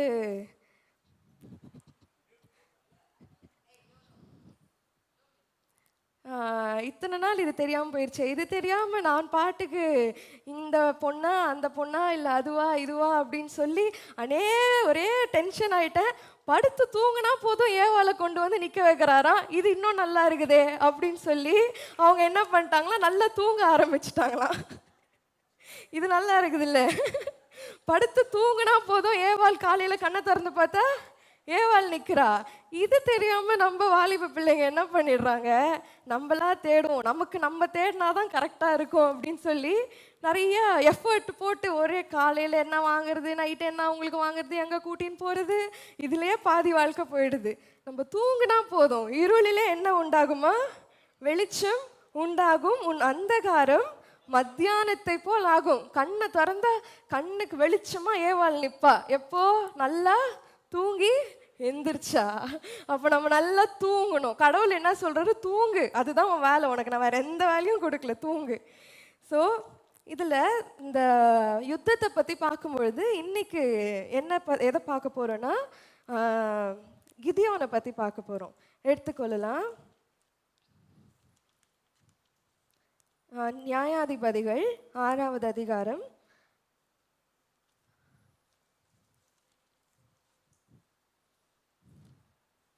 6வது அதிகாரத்தில் வரும் கிதியோனை பற்றி.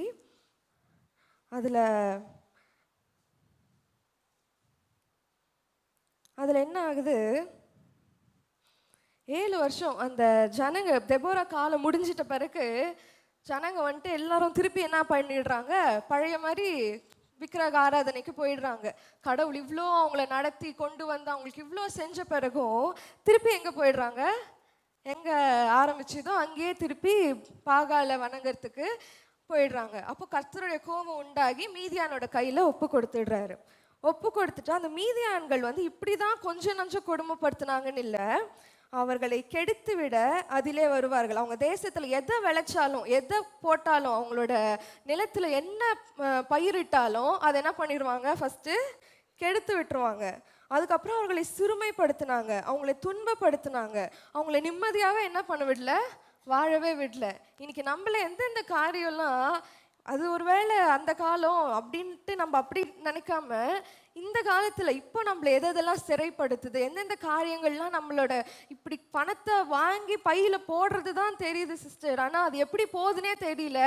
அது எப்படி எங்கெங்கேயோ போயிடுது, ஒரு பொத்தல் பை மாதிரி என்னோட பணம் எல்லாம் போயிடுது, என்னுடைய பாதி காசு என்னோட மருத்துவமனைக்கே போயிடுது அப்படின்னு சொல்லி நம்மளுடைய பணங்கள்லாம் திருடப்படுது அப்படின்னு சொன்னா அது என்ன ஸ்பிரிட்டா? அது மீதியானோட ஒரு ஆவிதான். நம்ம கிட்ட இருந்து கர்த்தர் ஆசீர்வாதிக்க தான் நமக்கு வச்சிருக்கிறாரு. அதை ஒருத்தன் பிடுங்குறான் அப்படின்னு சொன்னா அது வந்து தட் இஸ் நாட் ரைட். அதுல ஏதோ பிசாசனோட ஒரு செயல் இருக்குது அப்படின்னு அர்த்தம். அப்போ கர்த்தர் சொல்ற ஒரே வார்த்தை, மீதியானரை கண்டு 10வது வசனத்துல சொல்றாரு, மீதியானரை கண்டு பயப்படாதிருங்கள். கர்த்தர் இன்னைக்கு சொல்ற வார்த்தை பயப்படாதிருங்க. உங்களுக்கு என்னென்ன சத்ரு உங்க முன்னாடி நிற்குதோ, ஒரு படிப்பு என்ற சத்ரு, எனக்கு இந்த யாரை திருமணம் செய்வது என்ற ஒரு பெரிய குழப்பம், எனக்கு என்னோட கடன் பிரச்சனை என்னோட பெரிய ஒரு பிரச்சனையா இருக்குது, இந்த மாதிரி எந்த வியாதி எனக்கு ஒரு பெரிய பிரச்சனையா இருக்குது அப்படின்னு எந்தெந்த பிரச்சனையெல்லாம் நீங்க வந்து உங்க முன்னாடி இப்ப நிறுத்தி வைத்திருக்கிறீங்களோ, கர்த்தர் இன்றைக்கு சொல்றார் பயப்படாதீங்க, பயப்படாதீங்க. ஏன்னா நான் உன் கூட இருக்கேன். உனக்கு நான் சொல்றதை செய்யற வரைக்கும் நான் என்ன பண்ண மாட்டேன், உன்னை கைவிட மாட்டேன். இப்ப கிதியோன் என்ன பண்றாரு, இதுல யாரு கடவுள் சூஸ் பண்றாருன்னா கிதியோனை சூஸ் பண்றாரு. எதுக்கு? அந்த மீதியானியரை அழிக்க. ஒரு லெவலுக்கு போயிட்ட பிறகு அந்த இஸ்ரேல் ஜனங்க, ஏசப்பா, அதாவது கர்த்தரே, உங்களுக்கு கண் இல்லையா, காது இல்லையா, மூக்கு இல்லையா, எங்களை இப்படி கை விட்டுட்டீங்களே அப்படின்னு சொல்லி கர்த்தரை நோக்கி என்ன பண்றாங்க, இது செய்கிறாங்க, முறையீடு செய்கிறாங்க. அப்போ கடவுள் வந்து நிறைய பைபிளில் நீங்கள் பார்த்தீங்கன்னு வச்சுக்கோங்களேன், இஸ்ரேல் ஜனங்க மொத்தம் கீழ்ப்படியிலனா நான் உங்களை அழிச்சிருவேன், கொன்னுடுவேன், அப்படி பண்ணிடுவேன், இப்படி பண்ணிடுவேன் அப்படின்னு சொல்லி கடவுள் சொல்கிறாரு, அவ்வளோ சொல்லுவார். ஆனால் அவங்க ஒரு வார்த்தை, ஏசப்பா கர்த்தரே அப்படின்னு கூப்பிட்டுட்டாருன்னா, எங்கள் அப்பா அடிக்கடி சொல்லுவார், இந்த எப்படி தான் இஸ்ரேல் ஜனங்க இவ்வளோ தப்பு பண்ணியும் திருப்பி அவருக்கு ஹெல்ப் பண்ணுறாருனே தெரில கடவுள் அப்படின்னு சொல்லுவாங்க. அவங்க அவ்வளோ கடவுளுக்கு பிரியமில்லாத காரியம் செய்யும்பொழுது கூட அவருக்கு கோவம் வரும், இவங்களை போட்டு அழிச்சிடணும், இவங்க பண்ணுறதுக்கு வந்து நியாய தீர்ப்பில் இவங்களை நிற்க வைக்கணும், அவ்வளோ கோவம் வரும்போது கூட கர்த்தரே அப்படின்னு சொல்லி அவங்க முறையிடும் பொழுது அவர் மனம் எப்படி ஆயிடுமா, ஒரு குழந்தையின் மனம் போல ஆகி, ஒரு தகப்பன் தன் பிள்ளைகளுக்கு இறங்குறது போல அவர் இறங்கிடுவாராம். நம்ம கூட நிறைய தப்பு தெரிஞ்சு செய்வோம், தெரியாமல் செய்வோம், திருப்பி அவர் சொல்ல செய்வோம். அப்படிலாம் செய்யும் பொழுது திருப்பி கடவுள்கிட்ட போகிறதுக்கு நம்மளுக்கே சில டைம் கில்ட்டியாக இருக்கும். எப்படிடா நம்ம போகிறது, இப்படியெல்லாம் நம்ம பேசிட்டோம் கடவுளுக்கு விரோதமா அப்படின்னு சொல்லும் பொழுது கூட கர்த்தரை நோக்கி கர்த்தரே அப்படின்னு கூப்பிட்டுட்டோன்னு வச்சுக்கோங்களேன், ஒரு மனம் எப்படி ஆகிடுமா, இறங்கிடுமா. உடனே என்ன பண்ணுறாரு, கிதியோனை ஆள் ரெடி பண்ணுறாரு. கிதியோன் யாருன்னு பார்த்தா அந்த யோசேப்பினோட கோத்திரத்திலேயே ரொம்ப எளிய ஒரு கோத்திரம், மனாசேயோட கோத்திரம். ரொம்ப ஒரு ஏழ்மையான, ஒரு பவரே இல்லாத, ஒரு இதுவே இல்லாத ஒரு கோத்திரம் தான் கிதியோனோட கோத்திரம். இதுல ஏன் கிதியோனை சூஸ் பண்றாரு கடவுள் அப்படின்னா, கிதியோன் வந்துட்டு ஒத்துக்கிறான், நான் யாரு, நான் ஒண்ணுமே இல்லை, நான் ஒரு பலவீனமான பாண்டம், நான் வந்துட்டு எனக்கு நான் ஒன்றும் இதெல்லாம் கிடையாது ஏசப்பா அப்படின்னு சொல்லி அவனோட இருதயத்தில் அவன் ரொம்ப பலவீனமானவனா இருக்கிறான். கர்த்தர் அவர்களை தான் எப்பவுமே என்ன பண்ணுவாரு, சூஸ் பண்ணுவார்.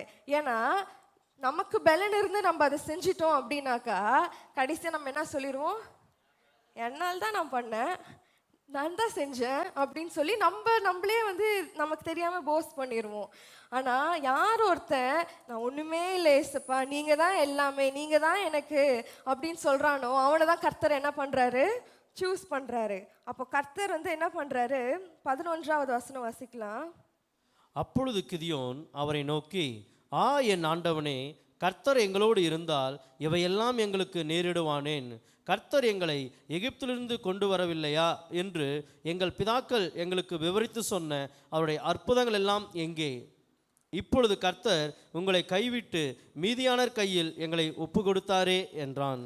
அடுத்து அப்பொழுது கர்த்தர் அவனை நோக்கி பார்த்து, உனக்கு இருக்கிற இந்த பலத்தோட போ, நீ இஸ்ரவேலை மீதியானரின் கைக்கு நீங்களாக்கி ரட்சிப்பாய், உன்னை அனுப்புகிறவர் நான் அல்லவா என்றார். உன்னை அனுப்புகிறவர் நான் அல்லவா, உனக்கு இருக்கிற இந்த பலத்தோட நீ என்ன பண்ணு, போ, என்கிட்ட இவ்வளோதான் இருக்குது ஏசப்பா, என்னால் இவ்வளோதான் பண்ண முடியும், என்னால் வந்துட்டு நீங்கள் நினைக்கிற மாதிரி நான் யாரும் இல்லை, நீங்கள் பாட்டுக்கு என்னென்னமோ நீங்களாம் நினச்சின்னு இருக்கிறீங்க, நான் நல்லா பண்ணுவேன், இது பண்ணுவேன், அது பண்ணுவேன்னு சொல்லிட்டு, ஆனால் நீங்கள் நினைக்கிற மாதிரி நான் யார் இல்லை, பலசாலியெல்லாம் இல்லை, நான் ஒரு குப்பை, நான் ஒரு மண், நான் எனக்கு ஒன்றுமே தெரியாது, என்னை தயவு செஞ்சு விட்டுருங்க, நான் ஓடிடுறேன் அப்படின்னு சொல்லி வேதத்தில் நிறைய பார்த்தீங்கன்னா மோசே கீதி நிறைய பேர் இப்படி தான் சொல்கிறாங்க, என்னை விட்டுருங்க நான் ஓடிடுறேன் அப்படின்னு சொல்லி. இந்த ஊழியக்காரங்களாம் கூட நீங்கள் நிறைய பார்த்தீங்கன்னு வச்சுக்கோங்களேன், யார் ஒருத்தர் நான் ஊழியத்துக்கே வரல, என்னை விட்டுருங்க என்னை விட்டுருங்க விட்டுருங்கன்னு சொல்கிறானோ அவரை தான் கடவுள் வந்துட்டு என்ன பண்ணுவாராம், முதல்ல பிடிச்சி கூட்டின்னு வந்து நிற்க வச்சிருவாரு. ஆமாம். அப்போது என்ன அது, கிதியோன் கூட நான் இருக்கிறேன் அப்படின்னு சொல்லிட்டு கர்த்தர் நான் அவன் கூட பராக்கிரமசாலியாக நான் அவன் கூட இருக்கிறேன், அது உனக்கு தெரியலையா, நீ போன்னு சொல்லிட்டு அனுப்பிடுறாரு. அனுப்பிட்டு 16வது வசனத்தில் திருப்பி கன்ஃபர்மேஷன் கொடுத்துட்டே இருக்கிறாரு. என் குடும்பம் மிகவும் எளியது, என் தகப்பன் வீட்டில் நான் எல்லாரிலும் சிறியவன் என்றான். அதற்கு கர்த்தர், நான் உன்னோடே கூட இருப்பேன், ஒரே மனுஷனை முறியடிப்பது போல நீ மீதியானரை முறியடிப்பாய் என்றான். ஒரு மனுஷனை, இப்போ எந்தெந்த போராட்டம் நீங்கள் நினச்சிக்கோங்க, என்னென்ன உங்களுக்கு பிரச்சனை இருக்குதோ, உங்களுக்கு தெரியும் உங்களுக்கு என்னென்ன பிரச்சனை இருக்குன்னு சொல்லிட்டு, கடன் பிரச்சனையா வியாதியா எதுவாக இருந்தாலும் அது ஒரு செகண்ட் நினச்சிக்கோங்க.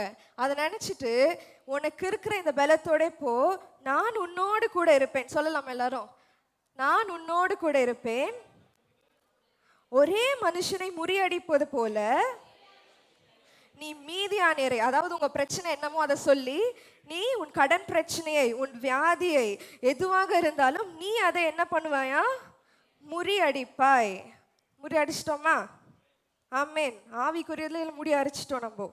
அப்பொழுது அடுத்த வசனம், அப்பொழுது அவன், உம்முடைய கண்களில் இப்பொழுதும் எனக்கு தயை கிடைத்ததனால் என்னோட பேசுகிறவர் தேவரீர் தான் என்று எனக்கு ஒரு அடையாளத்தை காட்ட வேண்டும். ஓகே ஓகே, சரி, நான் இங்கே சொன்ன அடுத்த வசனம் நீங்கள் அடுத்த வசனம் படிச்சிட்டீங்க. சரி, அடுத்தது என்ன நடக்குது, இந்த யுத்தங்கள் வரும்பொழுது நமக்கு ஃபஸ்ட்டு வர்றது என்ன, பயம். அந்த பயத்தை தான் இப்போ கடவுள் சொல்கிறாரு, பராக்கிரமசாலியே பயப்படாத, நான் உன் கூட இருக்கிறேன். ரெண்டாவது நம்மளுக்கு வர ஒரு காரியம் என்ன அப்படின்னா, சந்தோஷத்தை என்ன பண்ணிடுவோம், இழந்துருவோம். அது என்னதான் நம்ம ஆவிக்குரிய வாழ்க்கையில் தைரியமாக இருந்தாலும் திடனாக இருந்தாலும் அந்த ஒரு கலக்கம், அந்த ஃப்ளஷில் நம்ம இருப்போம்ல, நம்மளுடைய சரீர பிரகாரத்தில் ஒரு கலக்கம் நம்மளை அறியாமே நம்மளுக்கு வந்துடும். இது எப்படி நடக்கும், கடவுள்லாம் உண்மைதானா, ஆவிக்குரிய வாழ்க்கையெல்லாம் நம்ம என்னதான் ஸ்பிரிச்சுவலாக இருந்தாலுமே கடவுள்லாம் உண்மைதானா, ஆவிக்குரிய வாழ்க்கையெல்லாம் இருக்குதா, இவர் வந்துட்டு இதெல்லாம் பைபிளில் செஞ்சார், இந்த காலத்தில் இதெல்லாம் செஞ்சாரா அப்படின்னு சொல்லிட்டு நம்மள அறியாமையே கன்ஃபியூஷன்ஸ் வரும், நம்மள அறியாமே இது எப்படி நடக்கும் அப்படின்னு சொல்லிட்டு டவுட் வந்துடும். அந்த சந்தோஷம் நம்மளை விட்டு என்ன பண்ணிடுமா, போயிடுமா. சங்கீதம் 4:7 வாசிங்க.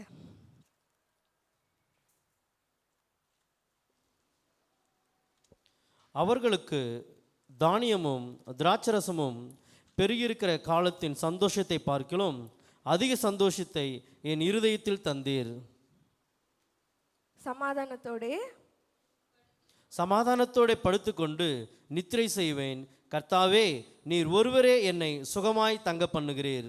அவர்களுக்கு தானியமும் திராட்சரசமும் பெருகி இருக்கிற காலத்தில், அதாவது நம்மளை சுற்றி இருக்கிற சொந்தக்காரங்க எல்லாரும் பயங்கர சந்தோஷமா இருப்பாங்க, பயங்கர வெல்த்தியா இருப்பாங்க, அவங்களுக்கு குறைவே இருக்காது. அவங்க எல்லாம் எவ்வளோ அந்த மாதிரி நம்ம கிட்ட கார், நம்மளோட கராஜில் ஒரு 10 காரு, நம்மளோட வீடு ஃபுல்லாக ப்ரொவிஷன்ஸு, பெரிய பங்களா வீடு, இந்த மாதிரி பெரிய பெரிய எல்லாமே நமக்கு ஃபுல்லாக இருக்கும் பொழுது நம்ம எவ்வளோ சந்தோஷமா இருப்போம்.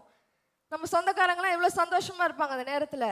அவங்களுக்கு இருக்கிற அந்த சந்தோஷத்தை பார்க்கிலும் என்ன சொல்றாரா, அதிக சந்தோஷத்தை என் இருதயத்திலே நீர் எனக்கு தந்தீர். உலகம் தரக்கூடிய சமாதானத்தை எப்படி இருக்குமா, அது உலகம் தரக்கூடிய சமாதானம் என்னைக்கு இருந்தாலும் ஒரு காலத்தில் நம்மளை விட்டு போயிடும். ஆனால் கர்த்தர் கொடுக்குற சமாதானம் மட்டும்தான் நம்ம கூட கடைசி வரைக்கும் என்ன பண்ணும், நிற்கும். கர்த்தர் சொல்றாரு, அவங்க ஒரு வேலை இன்னைக்கு நீ சுத்தி பார்க்கும்பொழுது அவங்க கிட்ட சொத்து இருக்கலாம், சுகம் இருக்கலாம், எவ்வளோ பெரிய காரு பங்களா வீடுன்னு வச்சிருக்கலாம், பேங்க் பேலன்ஸ்ல ஃபிக்ஸட் வச்சிருக்கலாம், அவங்க நம்மளை காட்டில உயர்ந்தவங்களாம் நம்மளுக்கு இப்போ தெரியலாம். ஆனா கர்த்தர் சொல்றாரு, அவங்களுக்கு இல்லாத ஒரு சந்தோஷத்தை நான் உனக்கு வச்சிருக்கிறேன். எங்க அப்பா கிட்னி ஃபெயிலியர்ல இருக்கும் பொழுது என்னை பார்த்து ஒரு கேள்வி கேட்டார் அவர். என்னென்னா, நான் படித்த காலேஜ் வந்து, அந்த கல்லூரி வந்து ரொம்ப ஒரு பாஷான ஒரு காலேஜ், ரொம்ப பணக்காரருங்க படிக்கிற ஒரு காலேஜ். அங்கே யாரெல்லாம் இருப்பாங்கன்னா அந்த மினிஸ்டர் பசங்க, கலைஞரோட பேத்தி, அப்போ சிஎம்மோட பேத்தி வந்து என்னோட காலேஜில் தான் படிச்சுட்டு இருந்தா. அவளை பிக்கப் பண்ண ஒரு காரு, நிறைய இந்த மாதிரி தான் பிக் ஷாட்ஸாக இருப்பாங்க.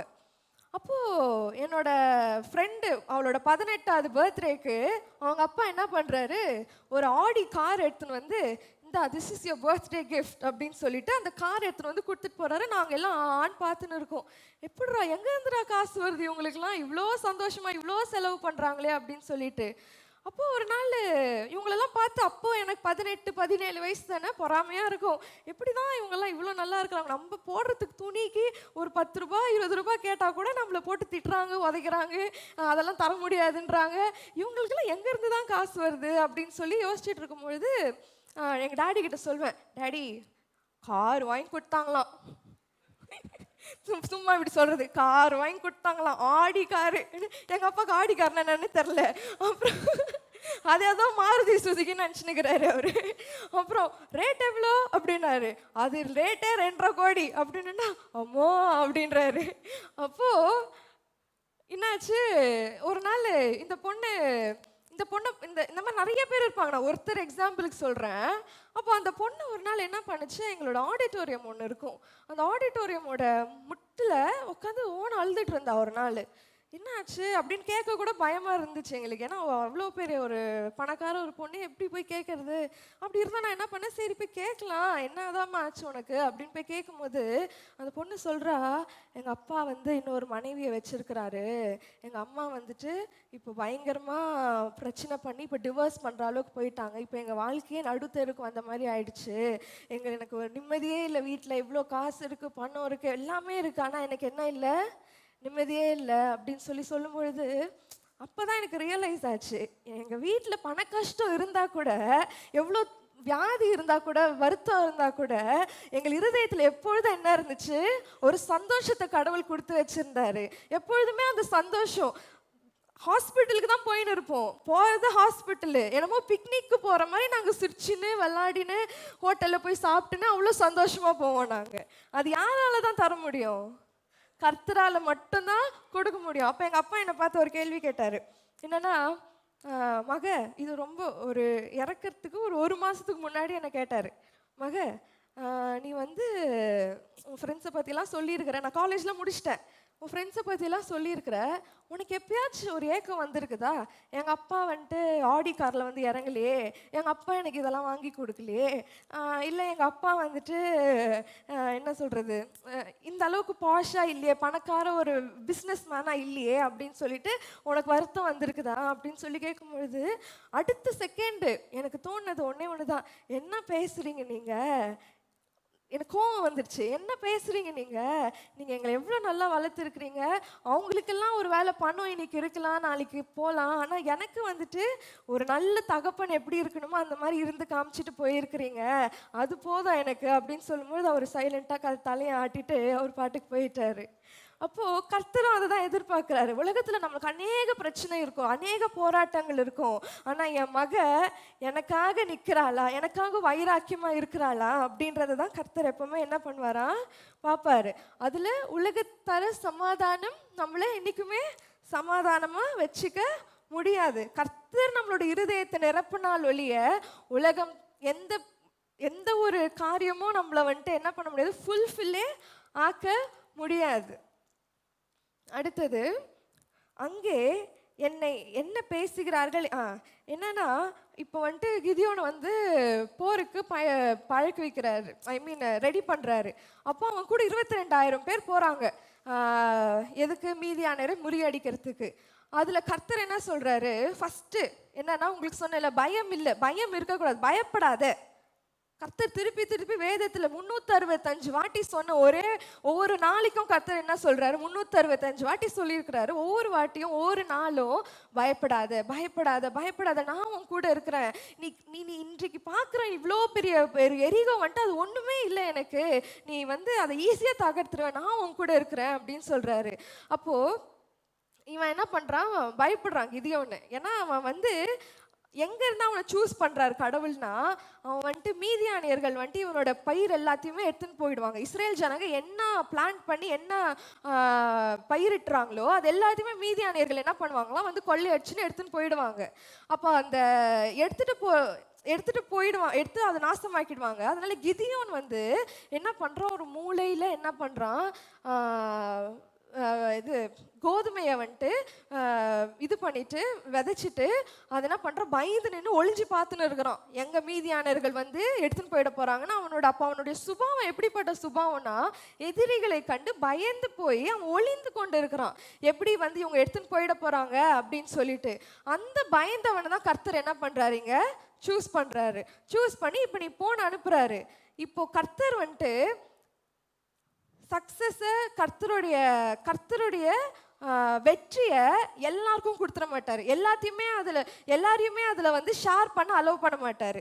அதாவது கர்த்தர் இப்போ இந்த சபைக்கு ஒரு யுத்தத்தை கொடுக்குறாரு அப்படின்னு சொன்னாக்கா, இல்லை நமக்கு ஒரு யுத்தத்தை கொடுக்குறாருன்னு சொன்னாக்கா இதில் எல்லாரையுமே வந்து இது பண்ண விட மாட்டாரு.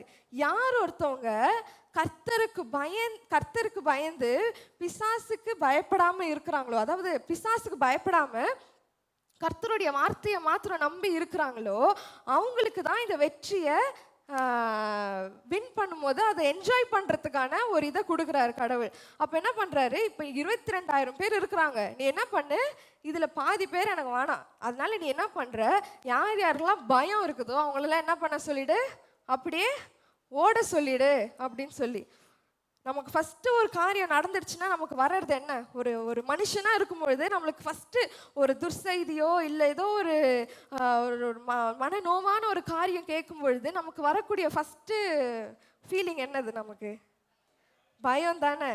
எனக்கு கூட இந்த வாசனை எப்போ பேசினார்னா, மம்மிக்கு மெடிக்கல் ரிப்போர்ட் வந்துட்டு என்னோடய பைபிள் ரீடிங்கில் நான் திறக்கிறேன், பயப்படுறேன் எல்லாரும் என்ன பண்ணிட்டு தயவு செஞ்சு போயிடு அப்படின்ட்டாரு.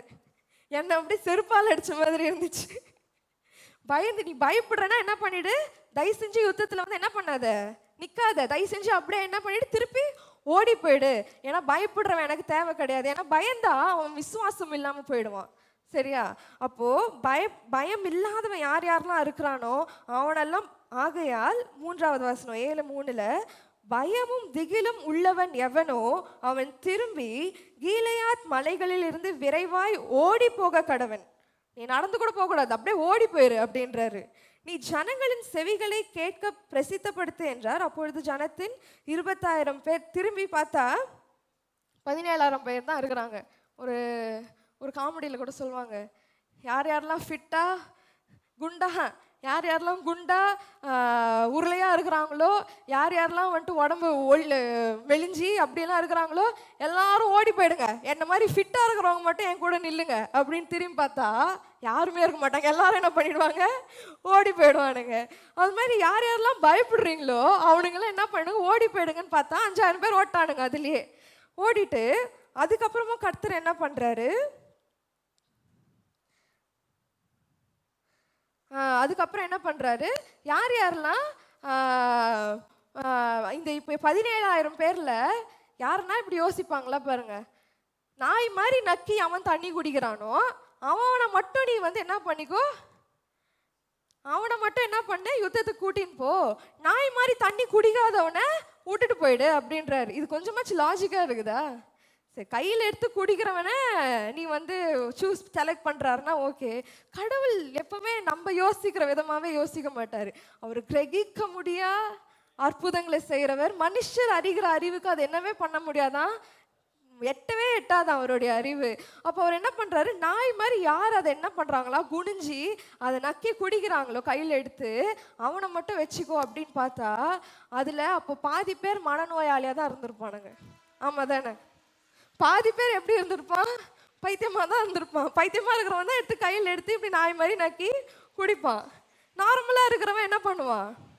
கர்த்தர் அதனால தான் சொல்கிறாரு, பைத்தியங்களையும் நான் என்ன பண்ணுறேன், தேர்ந்தெடுக்கிறேன், தெரிந்து கொள்கிறேன் அப்படின்னு சொல்கிறாரு. அப்போ அந்த 300 பேரையும் எப்படி மனநிலை பாதிக்கப்பட்டவனாக தான் இருந்திருப்பான் அவன் என்ன பண்ணுறான், அவங்கள வச்சு இப்போ நீ என்ன பண்ணு, ஏன்னா அவன் தான் சொல்ல மாட்டான்ல, ஜெயிச்சுட்டு அவன் சொல்ல மாட்டான்ல இந்த வெற்றி என்னோடதுன்னு சொல்லிட்டு. அவன் தான் சொல்லுவான் இந்த வெற்றி கர்த்தருடையதுன்னு சொல்லிட்டு. இப்போ அவனுக்கு ஒரு சக்தி இருந்துச்சுன்னா அவன் என்ன பண்ணிடுவான், எனக்கு தெரியும் நான் தான் சண்டை போட்டு நான் தான் பண்ணேன் அப்படின்னு சொல்லிட்டு பெருமையை வாங்கின்னு போயிடுவான். இந்த பைத்தியக்காரன் தான் என்ன பண்ண மாட்டான், ஐயோ நான் ஒண்ணுமே இல்லை, நான் போய் நக்கி குடிச்சவன் நானு அப்படின்னு சொல்லிட்டு அவன் என்ன பண்ணுவான், கர்த்தருக்கு தன்னுடைய மகிமையை கொடுப்பான்.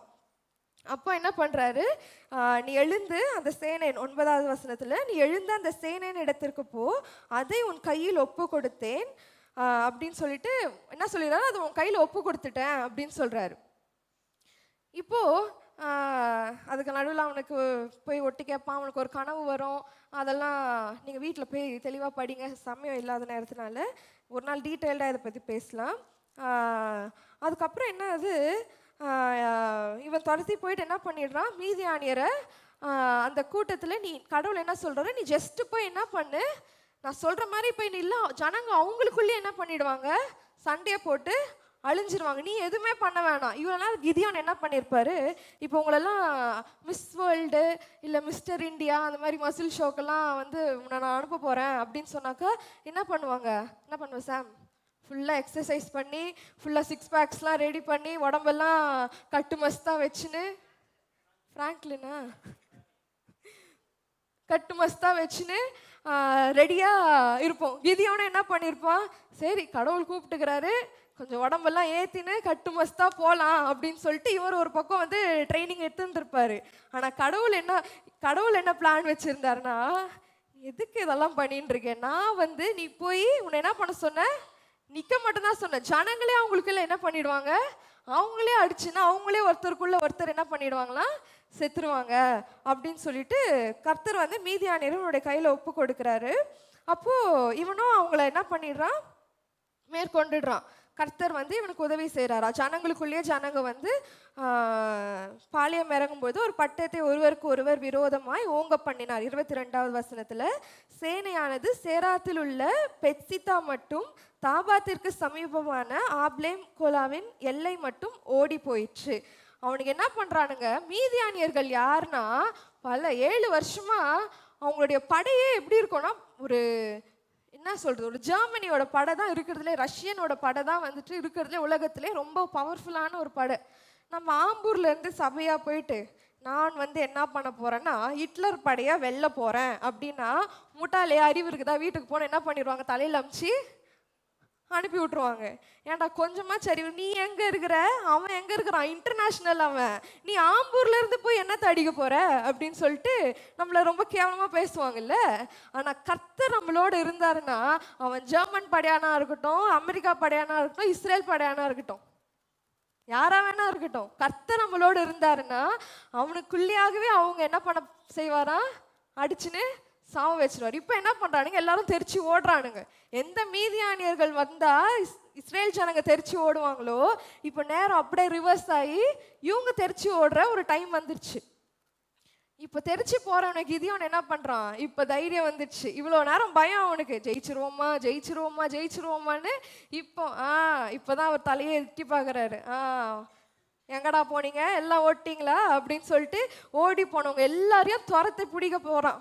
துரத்தி பிடிக்க போகும்பொழுது தான் வழியில் என்ன ஆகுது,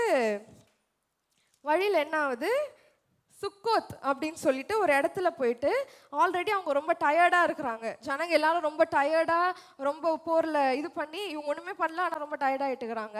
அவங்களுக்கு பசி எடுத்துடுச்சு. இப்போது பசி எடுத்துட்டு சுக்கோத்துக்கிட்ட அவன் போய் கேட்குறான், சாப்பிட எதனா கிடைக்குமா, எனக்கு ஒரு ரொட்டி எதனா கொடுங்களேன் அப்படின்னு சொல்லி கேட்கும்போது அவனுக்கு என்ன பண்ணுறானுங்க, என்ன விஷயம், நீங்களாம் யார் அப்படின்னு கேட்கும்போது, நீங்கள் எனக்கு ரொட்டி கொடுத்தா அந்த மீதியானியர்களோட 2 ராஜாக்களை நான் என்ன பண்ணுறேன், சேபாவையும் சல்மோனையும் உங்கள் முன்னாடி கூட்டின்னு வந்து நிற்க வைக்கிறேன், நான் வந்து அவங்கள என்னோட கையில் வசப்படுத்தியிருக்கிறாருன்னு கடவுள் சொல்லியிருக்கிறாரு அப்படின்னு. ஒன்னே எப்படி இருந்திருக்கும் சுக்கோத்துக்கு, போடா பைத்தகாரா, வேற வேலையில் காலையிலே வந்துட்டு அதுவும் 300 பேரை வச்சுன்னு நீ என்ன பண்ணுற, யார் அழிக்க போகிற, மீதியானியர்களை நீ அழிக்க போகிற, சேபாவையும் சல்மோனையும் நீ போய் அழிக்க போறியா, போய் வேலை இருந்தா பாரு. 5வது வசனம் படிங்களா, 8:5. அவன் சுக்கோத்தின் மனுஷரை நோக்கி, என்னோடு இருக்கிற ஜனத்திற்கு சில அப்பங்களை கொடுங்கள், அவர்களை விடாய்த்திருக்கிறார்கள்.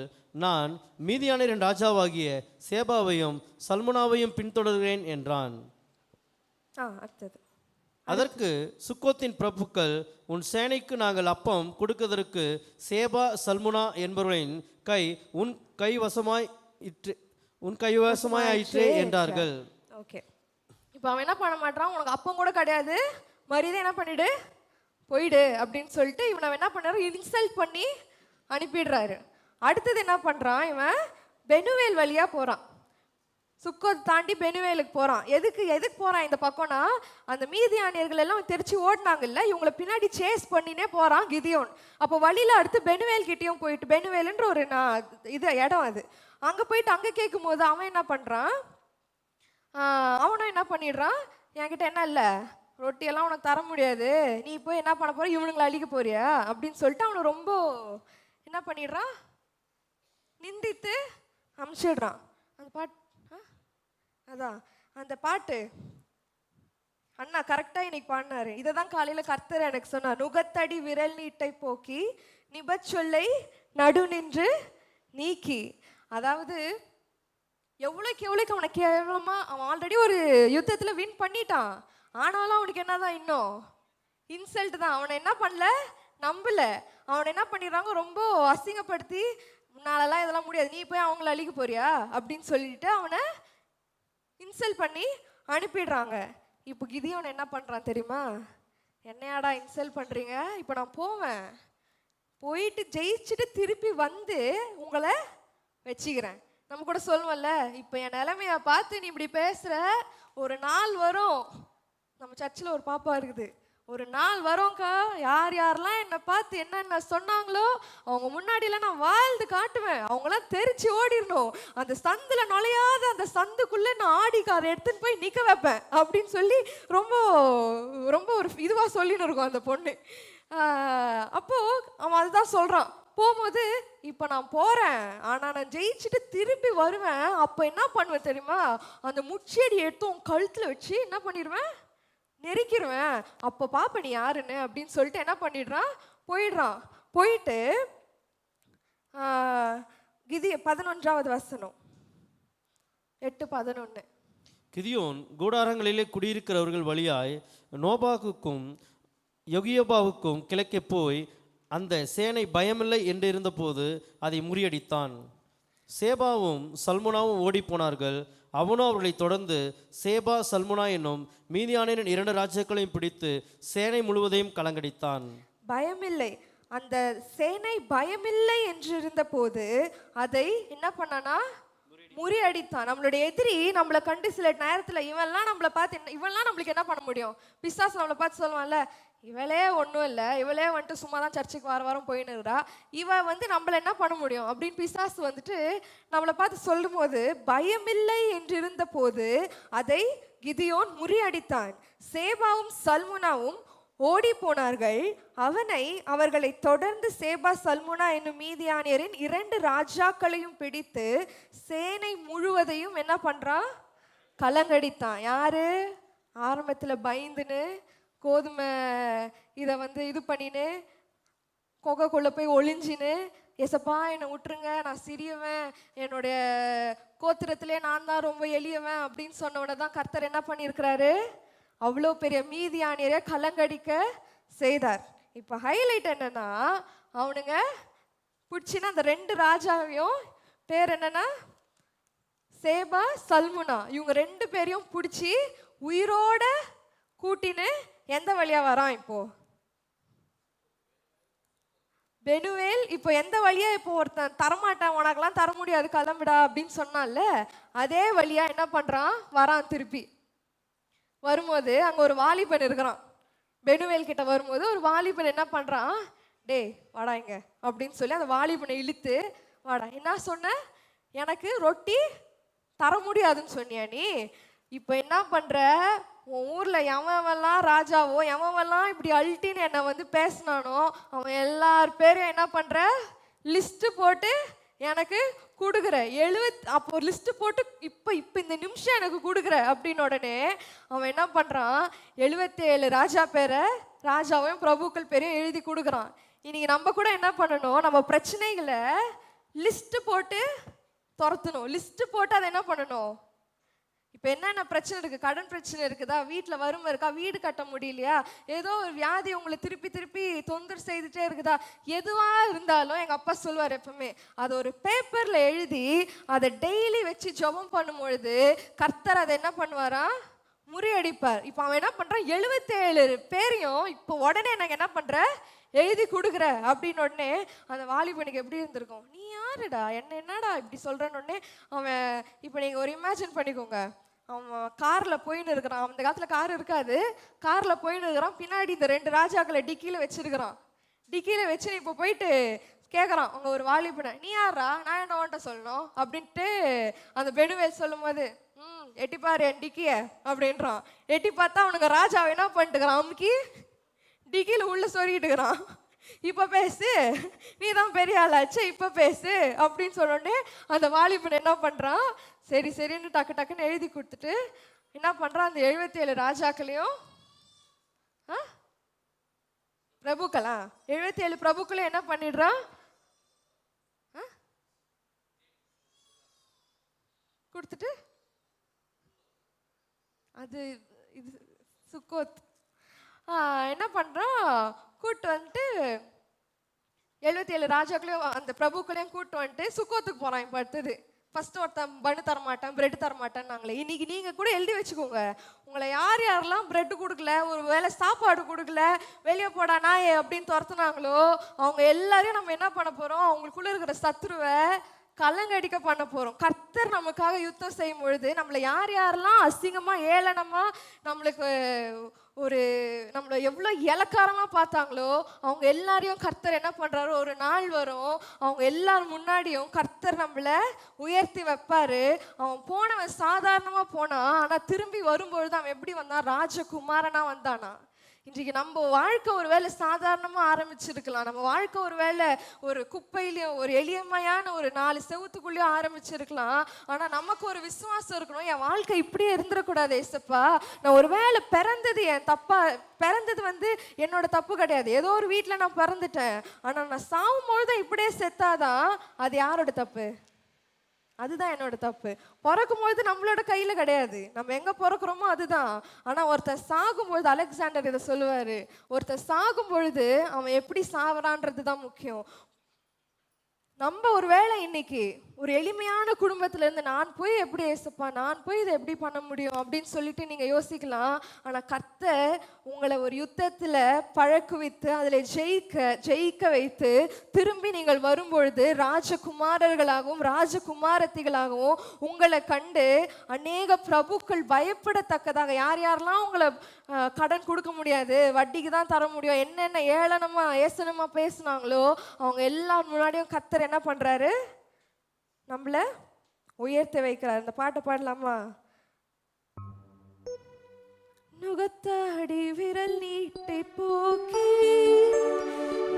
சொல்லை நடு நின்று நீக்கி, நுகத்தாடி விரல் நீட்டை போக்கி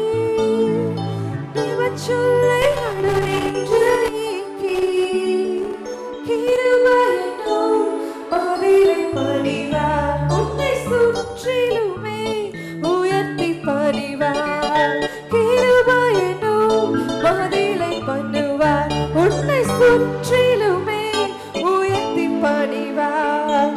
தொடர்ந்து துதி செய் மனமே, உன் மீட்பர் உயிரோடு இருக்கின்றார். தொடர்ந்து துதி செய் மனமே, கரங்களை தட்டி, மீட்பர் உயிரோடு இருக்கின்றார். துதிப்போரை கைவிட மாட்டார், துதிப்போரை கைவிட மாட்டார். நுகத்தாடி விரல் நீட்டை போக்கி சொல்லை நடு நின்று நீக்கி, நுகத்தாடி விரல் நீட்டை போக்கி சொல்லை நடு நின்று நீக்கி, கிருபையினும் சுற்றிலுமே உயர்த்தி பணிவார். கிருபையினும் பதிலை பண்ணுவார். உன்னை சுற்றிலுமே உயர்த்தி பணிவார். தொடர்ந்து துதி செய் மனமே, உன் மீட்பர் உயிரோடு இருக்கின்றார். தொடர்ந்து துதி செய் மனமே, உன் மீட்பர் உயிரோடு இருக்கின்றார். துதிப்போரை கைவிட மாட்டார். துதிப்போரை கைவிட மாட்டார். துதிப்போரை கைவிட மாட்டார். துதிப்போரை கைவிட மாட்டார். கரங்களை தட்டி உற்சாகமா சொல்லலாமா? இவற்றை நடுநின்றி நீக்கிடுவார். என்னை பார்த்து என்னென்ன யார் யாரெல்லாம் ஏசனமோ பேசுனாங்களோ, யார் யாரெல்லாம் அசிங்கமா இவ பண்ணாத தப்பையோ, எது நம்மளுக்கு விரோதமா எந்த அநீதிகள் நடந்திருந்தாலும் கர்த்தர் அதை பார்த்துட்டு என்ன பண்ண மாட்டாரு, சும்மா இருக்க மாட்டார். ஒருவேளை இப்போ அவர் சும்மா இருக்கிற மாதிரி தான் தெரியும்.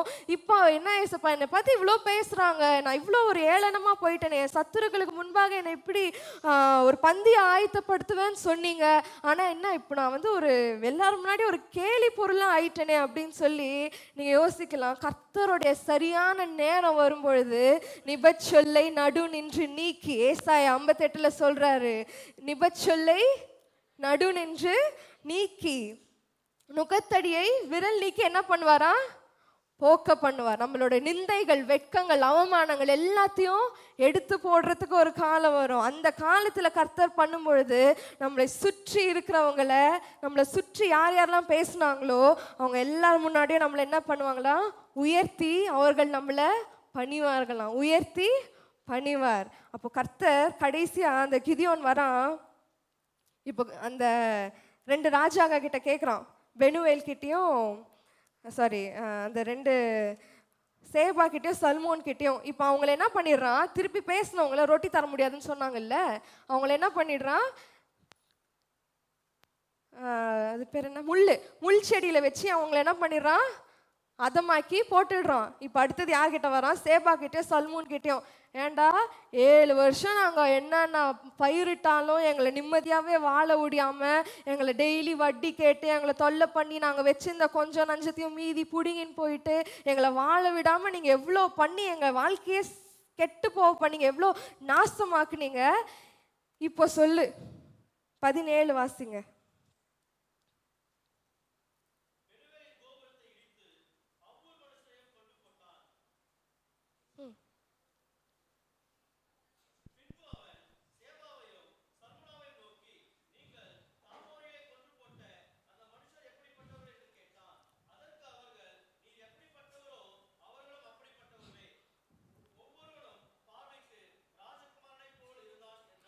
இப்போ இத்தனை நாள் நாங்கள் அதான் பேசின்னு இருந்தோம். இத்தனை நாள் கிதியோன் எப்படி இருந்தான் பார்க்கறதுக்கு, இவங்களுக்கு இவெல்லாம் ஒரு ஆளே இல்லை, பார்க்கறதுக்கே சொத்தலும் கித்தலமா வெத்தலை மாதிரி இருக்கிறான்.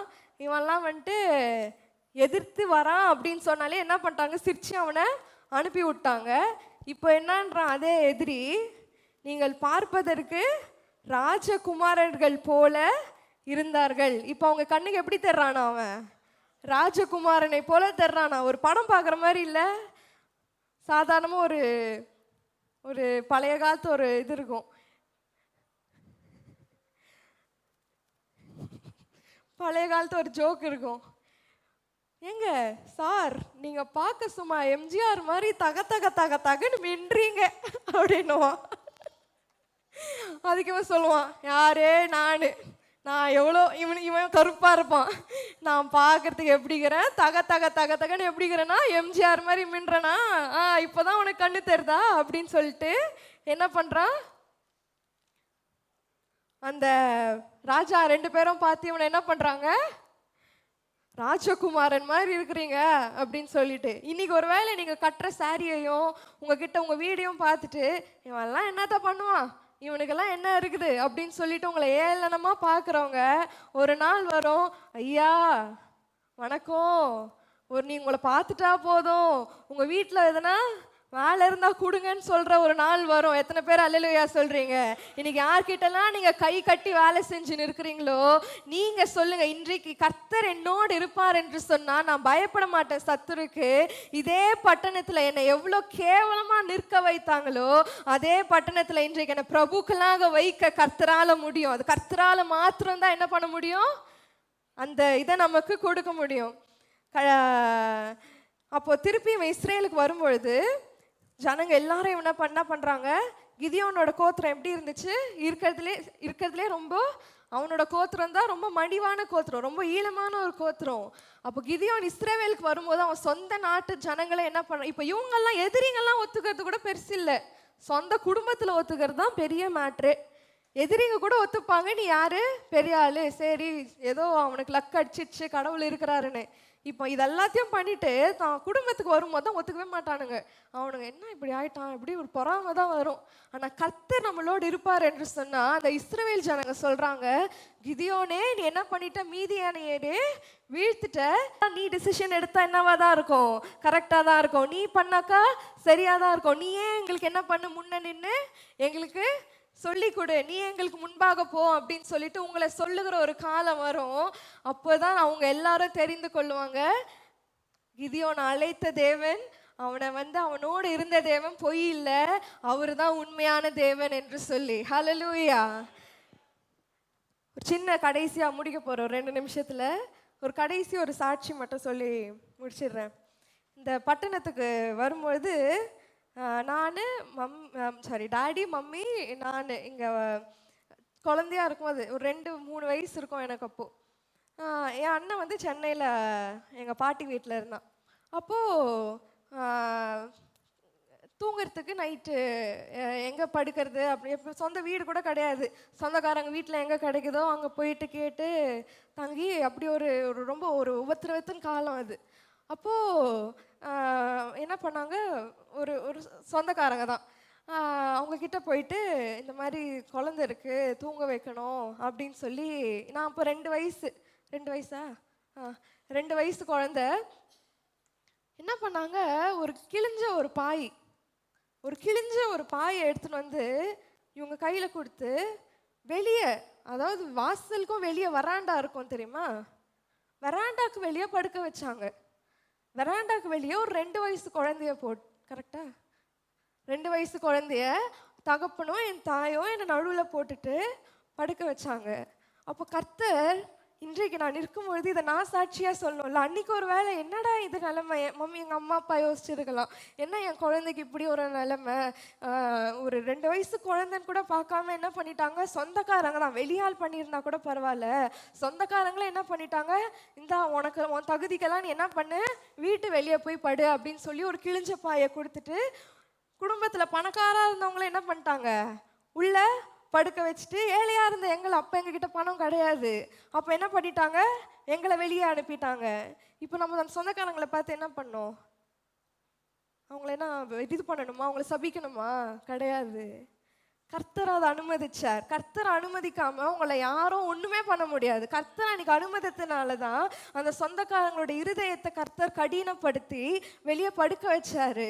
இன்றைக்கு நான் சொல்ல முடியும், இதே பட்டணத்துல கர்த்தர் உயர்த்தி ஒரு வீடை கொடுத்து, ஒரு சர்ச்சை கொடுத்து, இவ்வளோ பெரிய ஒரு சொந்தங்களை கொடுத்து கர்த்தர் நிற்க வைத்திருக்கிறார் என்று சொன்னா, கர்த்தர் ஒரு மனிதன் பிடித்து கொண்டா, கர்த்தர் அவனை எந்த குப்பையில் இருந்தாலும், கிழிஞ்ச பாயில இருந்தா கூட அவனை கொண்டு வந்து கோபுரத்துல வைக்க கர்த்தரால முடியும். இன்றைக்கு நீங்களும் அதே விசுவாசத்தோட, இன்றைக்கு இருக்கிற நிலைமையை பார்க்காம நீங்க யுத்தத்துல நீங்க தைரியமா போங்க, கர்த்தர் ஜெயத்தை கொடுப்பாரு.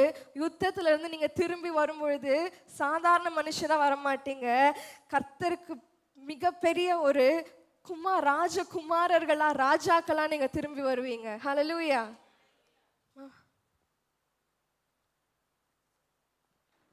எல்லாரும் கண்களை மூடி ஜெபிக்கலாமா? நன்றி அப்பா, நன்றி ராஜா, நன்றி தகப்பனே. அப்பா உம்முடைய வார்த்தைக்காக நன்றி ராஜா. எங்கள் வாழ்க்கையில் சுவாமி இன்றைக்கு எங்களிடத்துல ஒன்றும் இல்லை என்று சொன்னாலும் இன்றைக்கு நாங்கள் ஒரு வேலை எல்லாருடைய கண்களுக்கும் கீழாக ஒரு ஏசனமாக ஒரு எளிமையான ஒரு திக்கற்ற ஒரு கடைசி பிள்ளையாக நாங்கள் இருந்தாலும் அப்பா கர்த்தரே எங்களுக்கு தெரியும், எங்களை அழைத்த தேவன் நீ பயப்படாத, நீ சிறியவன் என்று தெரியும், நீ பயந்த சுபாவம் எனக்கு தெரியும், உன்னால இது பண்ண முடியாதுன்னு எனக்கு தெரியும். ஆனா கர்த்தர் என்னோடு இருந்தா என்னை எந்த சூழ்நிலையில நான் இருந்தாலும் கர்த்தர் என்னை கொண்டு போய் பிரபுக்களோடும் ராஜாக்களோடும் உட்கார வைப்பீங்களே, அதற்காக நன்றி ராஜா. அப்பா எல்லாரும் இருதயத்துல கையை வைத்து கடைசியா சொல்லலாமா? அப்பா என் வாழ்க்கையில எந்தெந்த காரியங்கள்லாம் எங்களுக்கு விரோதமாக எங்களை வாழ விடாம எங்களை பின்தொடர்ந்து எங்களை தொந்தரவு செய்து கொண்டு இருக்கிறதோ, எந்த மீதியானர்களாக இருந்தாலும் கடன் பிரச்சனைகள், போராட்டங்கள், சுகவீனங்கள், பில்லி சூனியங்கள் எதுவாக இருந்தாலும் ராஜா இன்றைக்கு அந்த மீதியானை நாங்கள் எதிர்த்து நிற்க போகிறோம். இன்றைக்கு நாங்கள் எதிர்த்து நிற்கும் பொழுது கர்த்தர் என்னோட வருவராக. அப்பா கர்த்தர் எனக்கு நீ பயப்படாத, நான் உன் கூட இருக்கிறேன், நீ தைரியமா போன்னு சொல்லி அந்த மீதியானவரை கையில ஒப்பு கொடுத்தது போல இன்னைக்கு எங்களுடைய எல்லா பிரச்சனைகளையும் உங்களுடைய கரத்துல ஒப்பு கொடுக்கிறோம், லிஸ்ட் போட்டு ஒப்பு கொடுக்கிறோம் ராஜா.